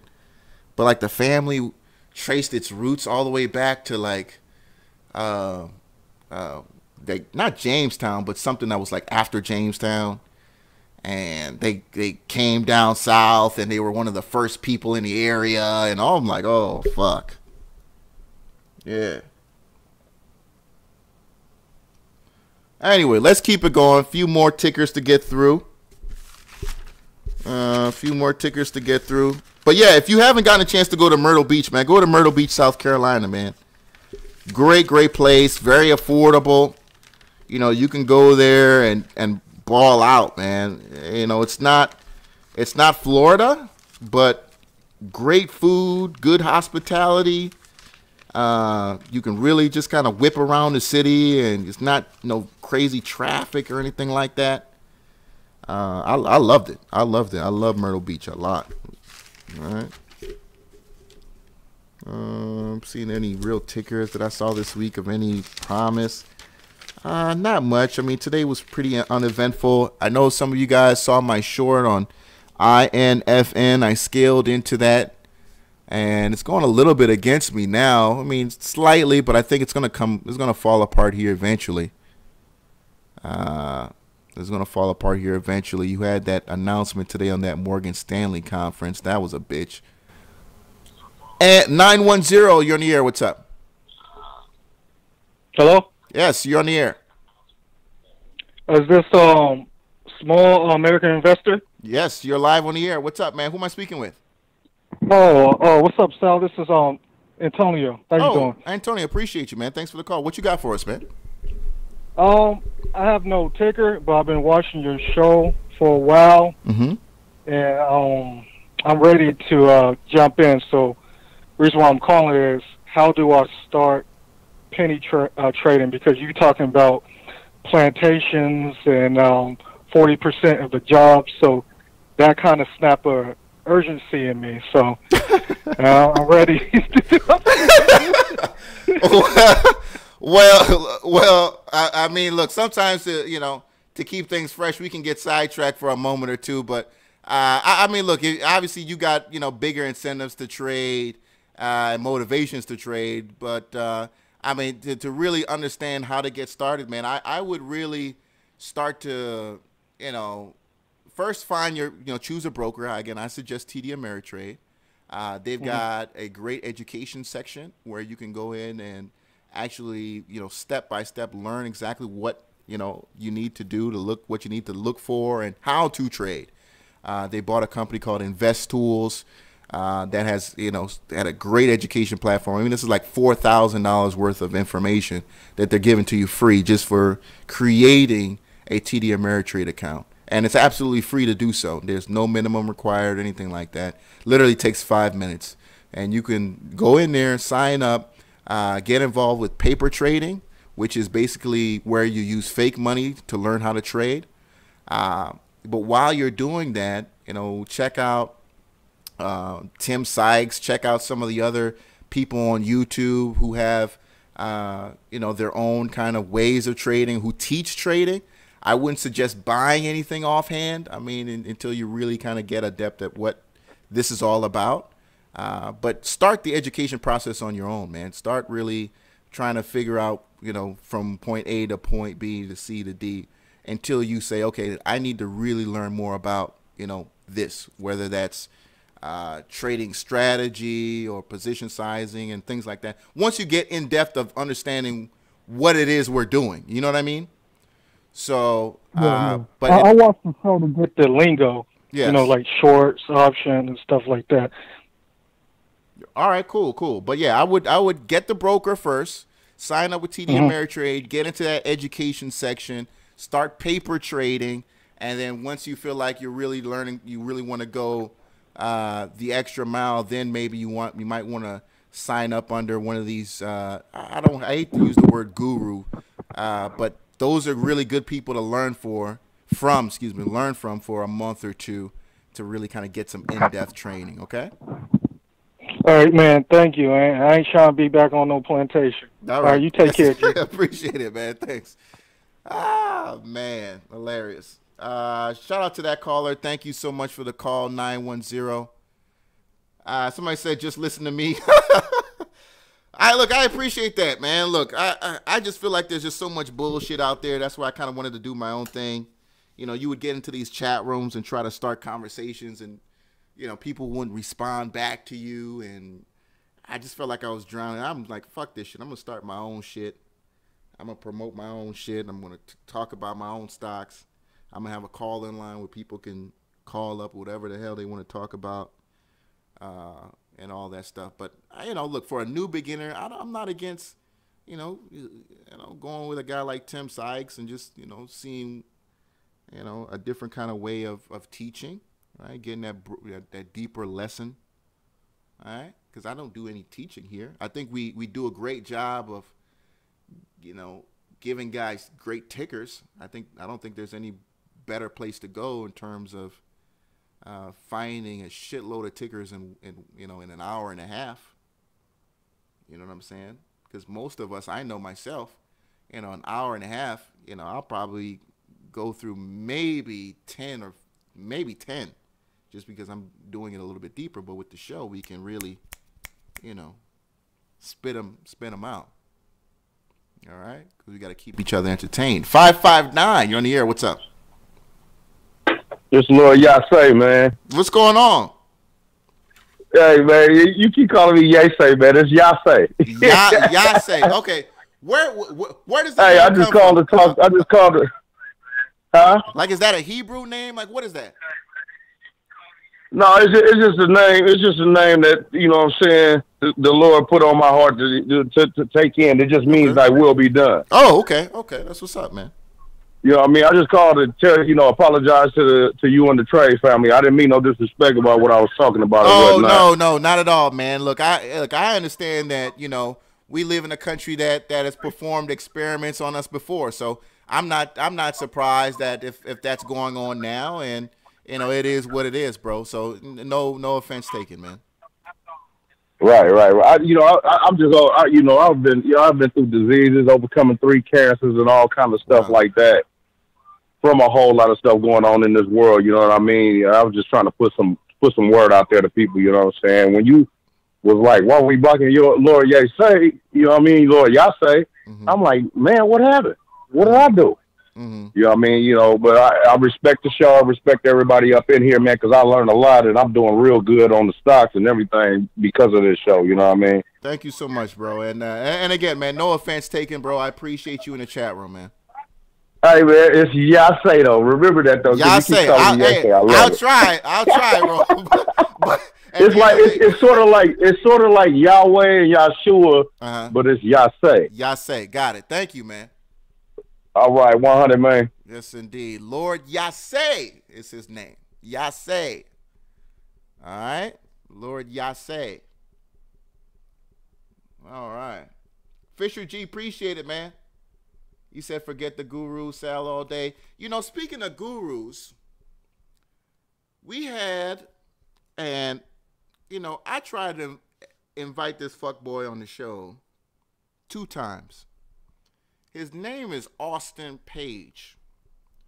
And Austin sold himself as a 17-year-old prodigy in trading. And Austin was on Twitter. And, you know, he had his little website, and he was charging, I think it was like $2.99 a month. And, you know, he was taking pictures on Twitter with like racks of money and a Corvette and all that stuff like that. And I hit him up, you know, this was several months ago when I was really doing the interviews, because I just wanted to mix some things up, and, you know, the market wasn't doing anything. And I was like, okay, let's start interviewing some guys. So I invite this guy on the show. I was like, hey, man, you know, I got a show on YouTube. And they all know. They just try to pretend like they don't know. They all know what the fuck I'm doing. And, you know, I want you to come on. And I think it's an opportunity for you to, you know, talk about what you're doing and you know, maybe get some customers out of it. But just kind of explain what your story is and put something out that maybe, you know, in the future, if somebody's looking you up, They're going to hear your interview and, you know, might want to fuck with you from that. He was like, yeah, I'd love to come on, you know, tell my story and blah, blah, blah. So 5 minutes, literally 5 minutes before the show starts, you know, for me to start, the guy sends me a text. He's like, oh, man, I unfortunately, bro, I'm going to have to, you know, blah, blah, blah. I'm like, man, it's fuck. All right. So I got to do the show. I got to wing it. All right, whatever. Okay. So a week later passes. I hit him up. I was like, look, you know, because after that we had somebody else on the show. And I was like, all right, hey, man, you know, look, remember, unfortunately we couldn't, you know, time constraints or whatever. I want to have you on, man. I want to have you on. So show comes. Again, a few minutes before the show starts, I get a text. Man, look, I was like, all right, man, I'm not fucking with this dude ever again. So I just stopped fucking with him, man. I just, you know, it is what it is. Come to find out, a few days ago, you've got people on Twitter saying this guy's disappeared. He's literally vanished. And he's taken all their money. You got people who are demanding refunds, and he's not giving refunds. He deleted the website. He deleted all the pictures from his Instagram. He deleted, let me see if I can show you this. This is basically how he responded. And I think he ended up on Guru Leaks. You guys know that Twitter page, Guru Leaks 1. And basically they're all about like exposing these fake gurus on the stock market, on, you know, stocks and stuff like that. They're all about like exposing these guys and exposing companies, I think, too, as well. He does. And, you know, you have some people who are demanding their refund, and he's like, too bad there's no refund policy. And, you know, you have guys who are asking for their money, and basically this is the response he's given. Let me see here. Let me see. Can I put this on the screen real quick? Oh, no, that's not it. Hold on. No, remove that. Videos. And let me see, where is it at? You know, basically telling people to fuck off, man. Basically telling people to fuck off. You know, people who gave this man their hard-earned money. Let me see here. You know, and this is the response he's telling people, man. Again, that's the webpage, Guru Leaks 1. And he responds, "Stop tagging me in shit, you faggot." That's what he's you know, this is what he's saying to people who are demanding, like, hey man, I paid you $2.99 a month. I just signed up to your site 2 days ago. I just signed up to your site a week ago. I paid for a whole month. I want my money back. You know, you said you were a guru. You said you teach me how to get rich. You said, you know, you got to be real careful with some of these dudes, man. You got to be real careful with some of these dudes. Come to find out, this dude worked at a car dealership. This dude worked at a car dealership. The Corvette was rented. The Corvette was literally a car from the dealership. He works in what's called port. And port is where the guys who like clean up the car before it's delivered. So you go, you buy a car, you know, you don't take the car the same day, right? Especially if it's a new car. If it's a new car, you don't take it the same day. You come back and pick it up. They clean it out for it. He worked in port. He was stunting with all these cars. They were on the dealership. You know, taking the cars in the back of the dealership and stunting with fake bricks. And by the way, you can buy that shit off eBay. You know, you can buy fake bricks of money on eBay. You know? Absolutely, man. So, sad story on Austin Page. Oh, yeah. You said they got a picture of this dude. People want this guy's neck. I wouldn't be surprised. So, again, let me not turn this into a 7-hour show. Let me see, MPS Bioceutical 5.8. But yeah, they got people looking for this dude. Man. We did another episode a couple weeks ago on your homeboy Trayvon James. He's getting his suit. I'm telling you, them white folks is coming after him. You know what I mean? I don't know what you thinking he could come on here, just talk all kind of money. Took them white folks' money. They coming after him. 703, you're on the air. What's up? Hey, Sal, what's up? It's me, Fisher, again. Hey, Fisher, what's up, man? Hey, that's this other guy who's driving me nuts, and he won't stop doing YouTube. It's Ricky Goodner. Ricky Woo? Ricky, Gutierrez. Easy. Oh, Ricky Gutierrez?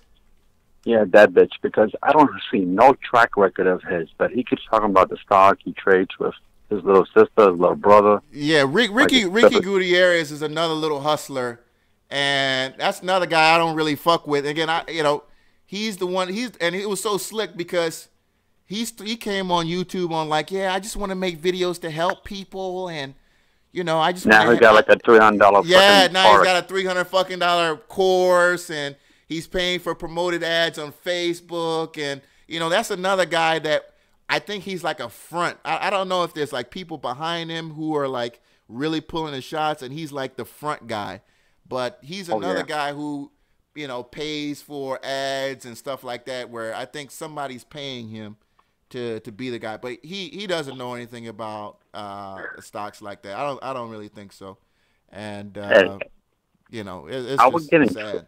I would get in trouble to say this, okay, but you won't. I hope not. But I can't stand Ty Lopez. I'm sorry. Ty Lopez? Yeah, I mean, well, that YouTube paying son of a gun. I can't stand him. Yeah, Ty Lopez, man. Ty Lopez. My thing is like, I think just the way he first came out still rubs people the wrong way. You know what I mean? Like, if he would have just came out on some real like, hey man, I'm out here just trying to get money, and this is what you need to do, woo. But he came out on this like really goofy knowledge video, and but the thing that bugs me the most is he's on this video with a bunch of beautiful women. So really, what I really would like doing this is my books. Yeah, bullshit. You're smashing those girls. You really don't care about your damn books. And half of those girls are like models. Then you paid for them to be in your goddamn plane. Of course. All those girls are paid. I mean, look, whenever you see these guys, here's the thing about guys who do these trainings and stuff like that. Many of them, what you see on video isn't the person you get on one-on-one. I've been lucky enough to meet a few of these guys one-on-one, and they are not as like what you see on camera, man, in the videos. They're not as personable as that in person. You know what I'm saying? So I would, these females are not their friends. They're not girls that they fuck with. They go out and they go on modelmayhem.com. They hit up a bunch of girls and they say, hey, I'm shooting this video. I'll pay you $50, $100 to show up, wear something tight and skimpy, and come show up, and be in my video. That's basically how it goes down. But man, it is what it is. Yeah, it's like someone said, they'll fix their Facebook profile, but they won't fix their real profile. Right. There it is, man. That's why a lot of those guys, they'll never do what I'm doing here in terms of a show or anything like that, because they got a lot of unhappy people. A lot of unhappy people who've been screwed over. You pay 6 months, almost $1,000 worth of training, and you're losing money, and it's like, man, fuck that dude. You know what I mean? So I can understand why. These guys, they put out something, and whatever they put out is completely controlled. You know what I mean? Yeah, but the only bad thing about these people is they have members, so they can choose to raise the stock up or short it if they want to. Absolutely. So let's say you like PTON. They say forget that, short PTON, and they'll short it just because they don't like you, because they got the members to help them short that sucker. Right. There it is, man. Appreciate you, bro. Thank you so much for the call, man. No problem. Bye. Yeah, you said if you don't want to trade live, call your trades live. You ain't no baller. Well, Cali Rob, look at this guy Warrior Trading, bro. Warrior Trading is the biggest fucking scam out there, man. This guy trades live. I think that guy Warrior Trading is a fucking scam. He hasn't been busted yet, but I think his time is coming. Something about him just don't feel right. It don't feel right about him.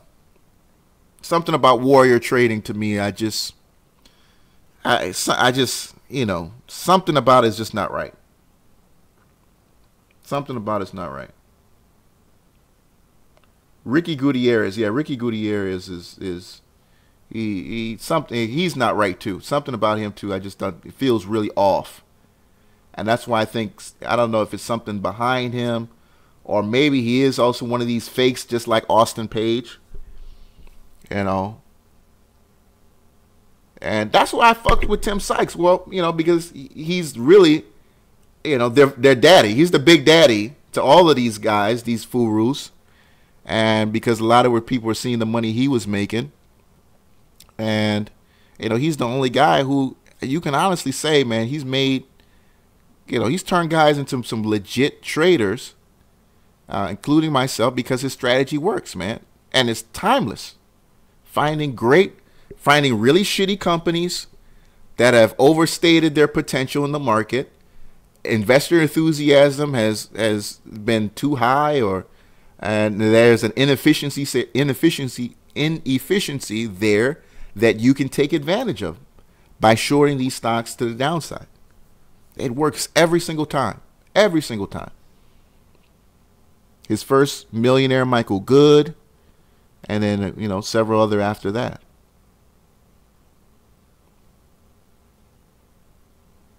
You said Ross is legit? Yeah, I don't know. Something about I'm not a fan of Warrior Trading. And I feel that way. I got that from what's his name? Stock God. Because Stock God was following Warrior Trading, and Stock God was like, man, fuck that dude. And I was like, okay. Because I know Stock God he'll see something and he'll be like, no, something about him not legit. So if he says that, then I'm with that too. What do I think about the Brown report? I've tried to fuck with that dude. That's another guy. I'm like, look, man, you see my platform. Like, let's do something. Come on the show. He's another guy who's like, trying to be acting like he don't see that he don't see my emails. So I was like, all right, man, I'm only going to send you one, maybe two. And after that, fuck it. I like Sean Dekmar. He's been on the show. Like that guy.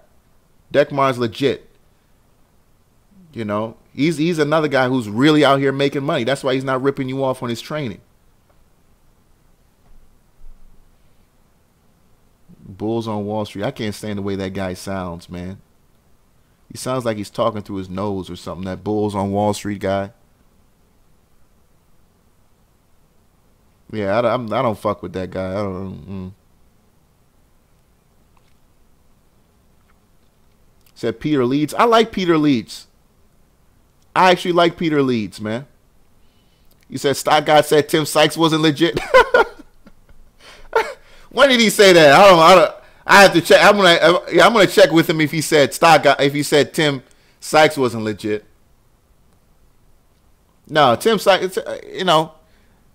When Tim for a second, if you remember, for a second he got into Bitcoin for like a second.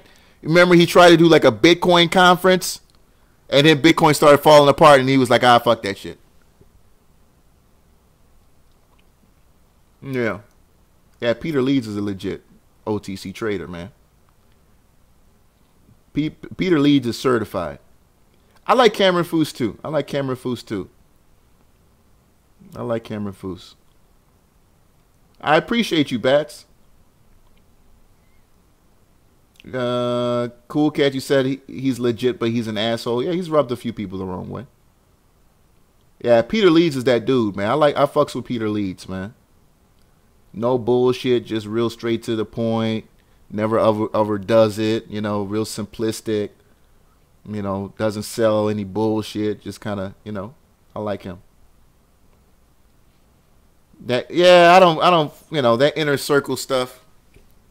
That inner circle, isn't it like 5,000? The Tim Sykes inner circle, that's like 5K, right? You got to sign up to this form, and then he calls you. Does Tim call you or somebody in his company call you? No, I didn't have a beef with Tim. I wouldn't call it a beef with him. I didn't like what he was making some very smart remarks, and I just had to get his attention because, I've done propped you up out here. I got videos of me co-signing you and you over here talking about, low key just dumb shit.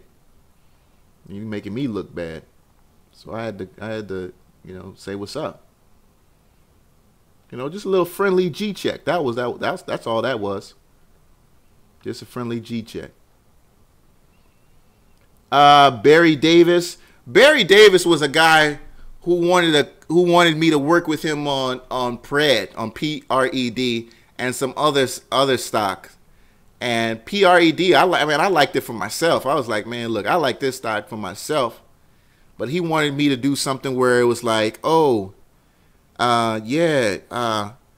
don't you create a list and have me get their phone numbers and I will call them and I could be like their broker. I was like, what? So he basically wanted to turn himself into like a brokerage. He's like, yeah, man, get all the people on your show, get their phone numbers, and I can call them and we can, have them buy stock that we're interested in. I'm like, look, bro, that's you about to land me in prison. What the fuck are you talking about right now, bro? Like, you do know you are talking to a brother, right? You do know if me and you get jammed up, I'm getting the longest time. Why the fuck would I want to do that? So I had to stop fucking with him, man. I had to stop fucking with that dude, man. So I just stopped calling him, man. He called me a couple times. I didn't even pick up the phone. I was like, man, this nigga's crazy, man. That nigga's crazy, man. Yeah, I was like, you crazy, man. Fuck out of here with that. Get me jammed up. Not for some damn penny stocks. Fuck that shit. Yeah. Easiest thing is to sell the dream of getting rich. Yeah, I guess so. Yeah, wealth is everybody wants it, man. Everybody needs money, and we live in America where people with wealth are given special treatment, and everybody wants to be special. Everybody wants to be special. But one thing I've learned in this trading game, man, is that there's never enough money, bro. Never enough money. At one point, it was just about getting a new apartment, and then when it was getting a house, and then getting a car, and then, getting to this amount of money, and then that amount of money, dude. You have unlimited wants. You'll always want something, So I started getting into Buddhism not too long ago. I started to really figure out what's important, and what's important is family and the experiences you can create for them and other people. So I've been, donating a lot of my time, and also, doing special things for like the poor. I really love to enjoy giving like poor people, like helping poor people, man. Like there was a lady the other day at the bus, and she was at the bus stop, and I went into what was that, Best Buy? Yeah, I went into Best Buy, and I spent a fucking long time in Best Buy because I was indecisive of what I was looking for. I came out, this lady's still at the bus stop. I'm like, God damn, man. And it's kind of cold outside. I'm like, you know what, man? I walk up to this lady, and I was like, look, I'd love to call you an Uber to take you wherever you need to go. It's on me completely. And I called the Uber, and it was the freaking $30 trip. She went somewhere far. She went somewhere far. But I was happy to do that stuff, and it felt good, man. It just felt good to get this lady out of the damn bus stop and on her way, man. It's an older lady, could have been my grandmother, with a couple bags and everything. I'm like, man, what's this lady out here doing in this cold weather in a bus stop, man? Get her out of that situation. So I've really started having finding joy in doing things for poor people. People who aren't as lucky as me. I've been finding a lot of joy in that, man. Instead of like just going to the store and buying some dumb shit, You said all you want is a bass boat and beer. Hey, them bass boats aren't that expensive, aren't they? Here's the thing about buying boats. A lot of guys who I know who have boats, they said there's a saying in boat ownership. The best day of your boat ownership is the day you buy it and the day you sell it when it comes to boating. The day you buy your boat and the day you sell your boat are the best days of your boating experience. Yeah. Oh, man. You said be careful of the way you give. Takers have no limits. Yeah, I agree. But, I think, there are a lot of people in our society where, just a couple things can really get them to the next level. You know what I'm saying? Can really get them to the next level. There is a scholarship that I'm trying to put together with my alma mater. It'll just be like $1,000 grant that I want to give for someone who's coming from a disadvantaged school, who's coming into, they can write an essay. I'm not sure what essay I want them to write just yet, but I want to give $1,000 to write, like, say, someone from like an underprivileged background with like a really good GPA going to my school. But I'm not sure about what yet, but I want to put that together. It's just little things that I can do with the money I got. You know what I mean? I can't, go out here and put 20 people through college or some shit like that. But there are things that you can do on a small level, right? On a smaller scale that can really like affect people's lives, man. It's crazy. It's some really crazy shit. Parker Mills, you said $1,000. Yeah, just $1,000. Something that can go to like books and shit like that. $1,000. I can do that. Every August or September. Kid going through school and low income. You know what I'm saying? Low income, but great GPA. Preferably a male. The women get help, so I'm looking for preferably a dude. From a low income background. With good grades, who, maybe talk about manhood or something like, I don't know, something like that. But it's gonna be for a guy. He said I need it. Of course, everybody needs 1,000, man. Shit. Lord Yase, it's hilarious. Yeah. Well, Legendary H, what side of the states do you live on, man? You said they're not saying, I feel like they're holding me down. Who's holding you down? Living on this side of the state sucks. Worst mistake you ever made. Where do you live? That's the worst mistake you ever made. Parker Mills, you said teach him to invest. Yeah, teach a man to fish. Yeah, I mean, I'm still putting it together, Parker Mills. I mean, it ain't nothing concrete. It's just an idea, but I want to do something to give to a young brother that's, trying to get some education to get out of that trap, man. Washington State, oh, fuck that, man.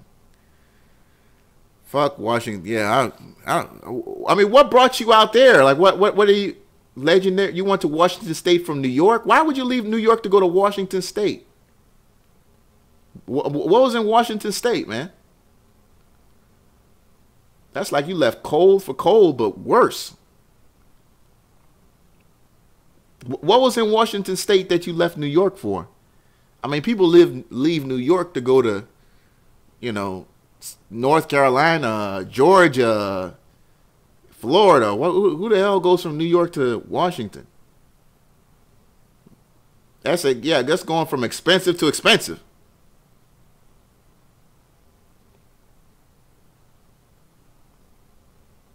Cheap rent is cheap in Washington State.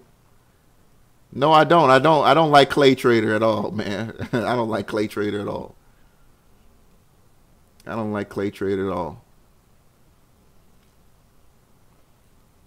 You said the Washington Wizards. You're hilarious.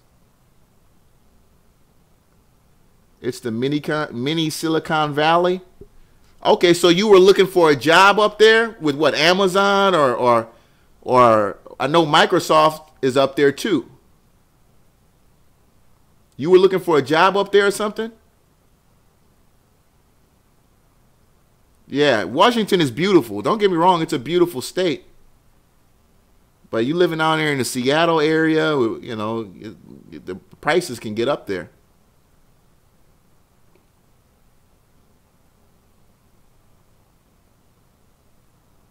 Yeah. Good skiing, yeah, absolutely. I don't doubt that. Blue Cousins, he said the Brown Report. Yeah, I want to fuck with that dude, man. Like, you know, I see he's doing his little option thing. He does a little training. And I was living in Detroit. I mean, we could have met up then. He saw what I was doing, man. But, you know, it's just some guys just get so in their feelings. Like, for me, I understand there's more than enough money out there for everybody. There's more than enough money out there for everybody. There's no, you know, I don't want him to get any money. I'm like, oh, come on, man. Fuck out of here. I don't want to fuck with him because I don't want him to come up above me. You know? There's enough money out here for everybody.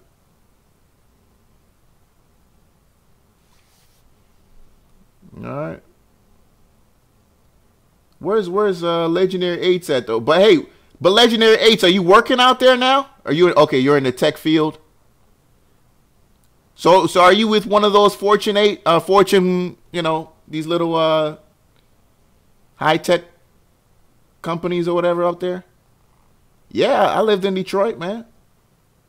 I lived in Detroit. All my old videos up until 2015 were in Detroit. I was living in the D, man, living in the hood too. And you can go to some of my videos where the ones that were outside and I'm like checking my shoulder like this because, you know, one of the things about living in the hood, man, is like people just like to like walk right next to you. Like if you're just like recording something, like instead of like to kind of see what you're doing, people will like walk close to you. Right? And I would always just make sure like somebody not trying to run up on me, man, because, you know, that's a big thing too, getting run up on when you're not paying attention. You know, that's how guys catch you slipping. You know, you're not paying attention and you're just not aware of your surroundings, and next thing you know, you got a pistol in your face, man. Yeah, you guys remember that little $450 apartment, all utilities included? I kind of missed that apartment just because, man, I used to run through so many women in that apartment, bro. So many women. Whew, boy. You know, I used to think that women had high standards. You know what I mean? They want a guy with nice clothes, nice apartment, nice car. Man, look, that apartment was rinkety dinky. You know, the other tenants were so fucking dusty. They would leave the main door open. Just you would drive by and the damn door was open. I would come back from work and it would be a cold ass draft in the hallway because some motherfucker just left the damn door open, man. So imagine me sometime, you know, I'm waiting for a honey to come through and she's like, oh my God, what's going on in there? It's like the door's just like wide open. Like, yeah, you know. And so I would always have to like escort her to the parking lot and back. Now I was doing that anyway, but it was more of a security thing than like I'm being polite, you know what I mean? Because, you know, these honeys was scared of the parking lot. But once they got into the into my spot, man, it was busting it wide open, bro. Like just, you know, rinkety ass bed, squeaking every damn position you make on the bed. You know, you can hear all the neighbors fucking all the time, and I know the neighbors heard me fucking all the time, and it was just, man, it was a real shithole, bro. It was a real shithole. But it was either moving back in with my folks, or just trying to come up from there, man. Just trying to come up from there. And then that's where, you know, I started doing promoting. I was like, you know, I had already knew about Tim Sykes, you know, but I started promoting because I was like, man, fuck it. I've sold cars before. I was like, fuck, if I could sell cars, I know I can fucking sell stocks. So I just turned the camera on, and it is what it is, man. White boy hit me up and like, hey, man, make a video. I'll pay you $5,000. I'm like, shit. $5,000 for a fucking video? And dude sent me the wire. At first, I thought it was like on a scam. I was like, God damn. As soon as I sent my banking information, I was like, fuck. This motherfucker gonna hit my damn account, man. Fuck. And nope. Like 2 hours later, I get the text message, $5,000 deposit. I was like, good God. My nigga. He sent it before the video was even made. So I was like, man, okay, I'm about to make this video pop. And, you know, I just made a bomb ass video. Next thing you know, the stock goes up like 130%. Like on $200,000 worth of buying. I mean, this was like an OTC, you know, a stock that hadn't done like not even 5K the week before. So I was like, shit, I was on to something. You know, that was it. That was it, man. You know, and my early videos, I wasn't trading those stocks. I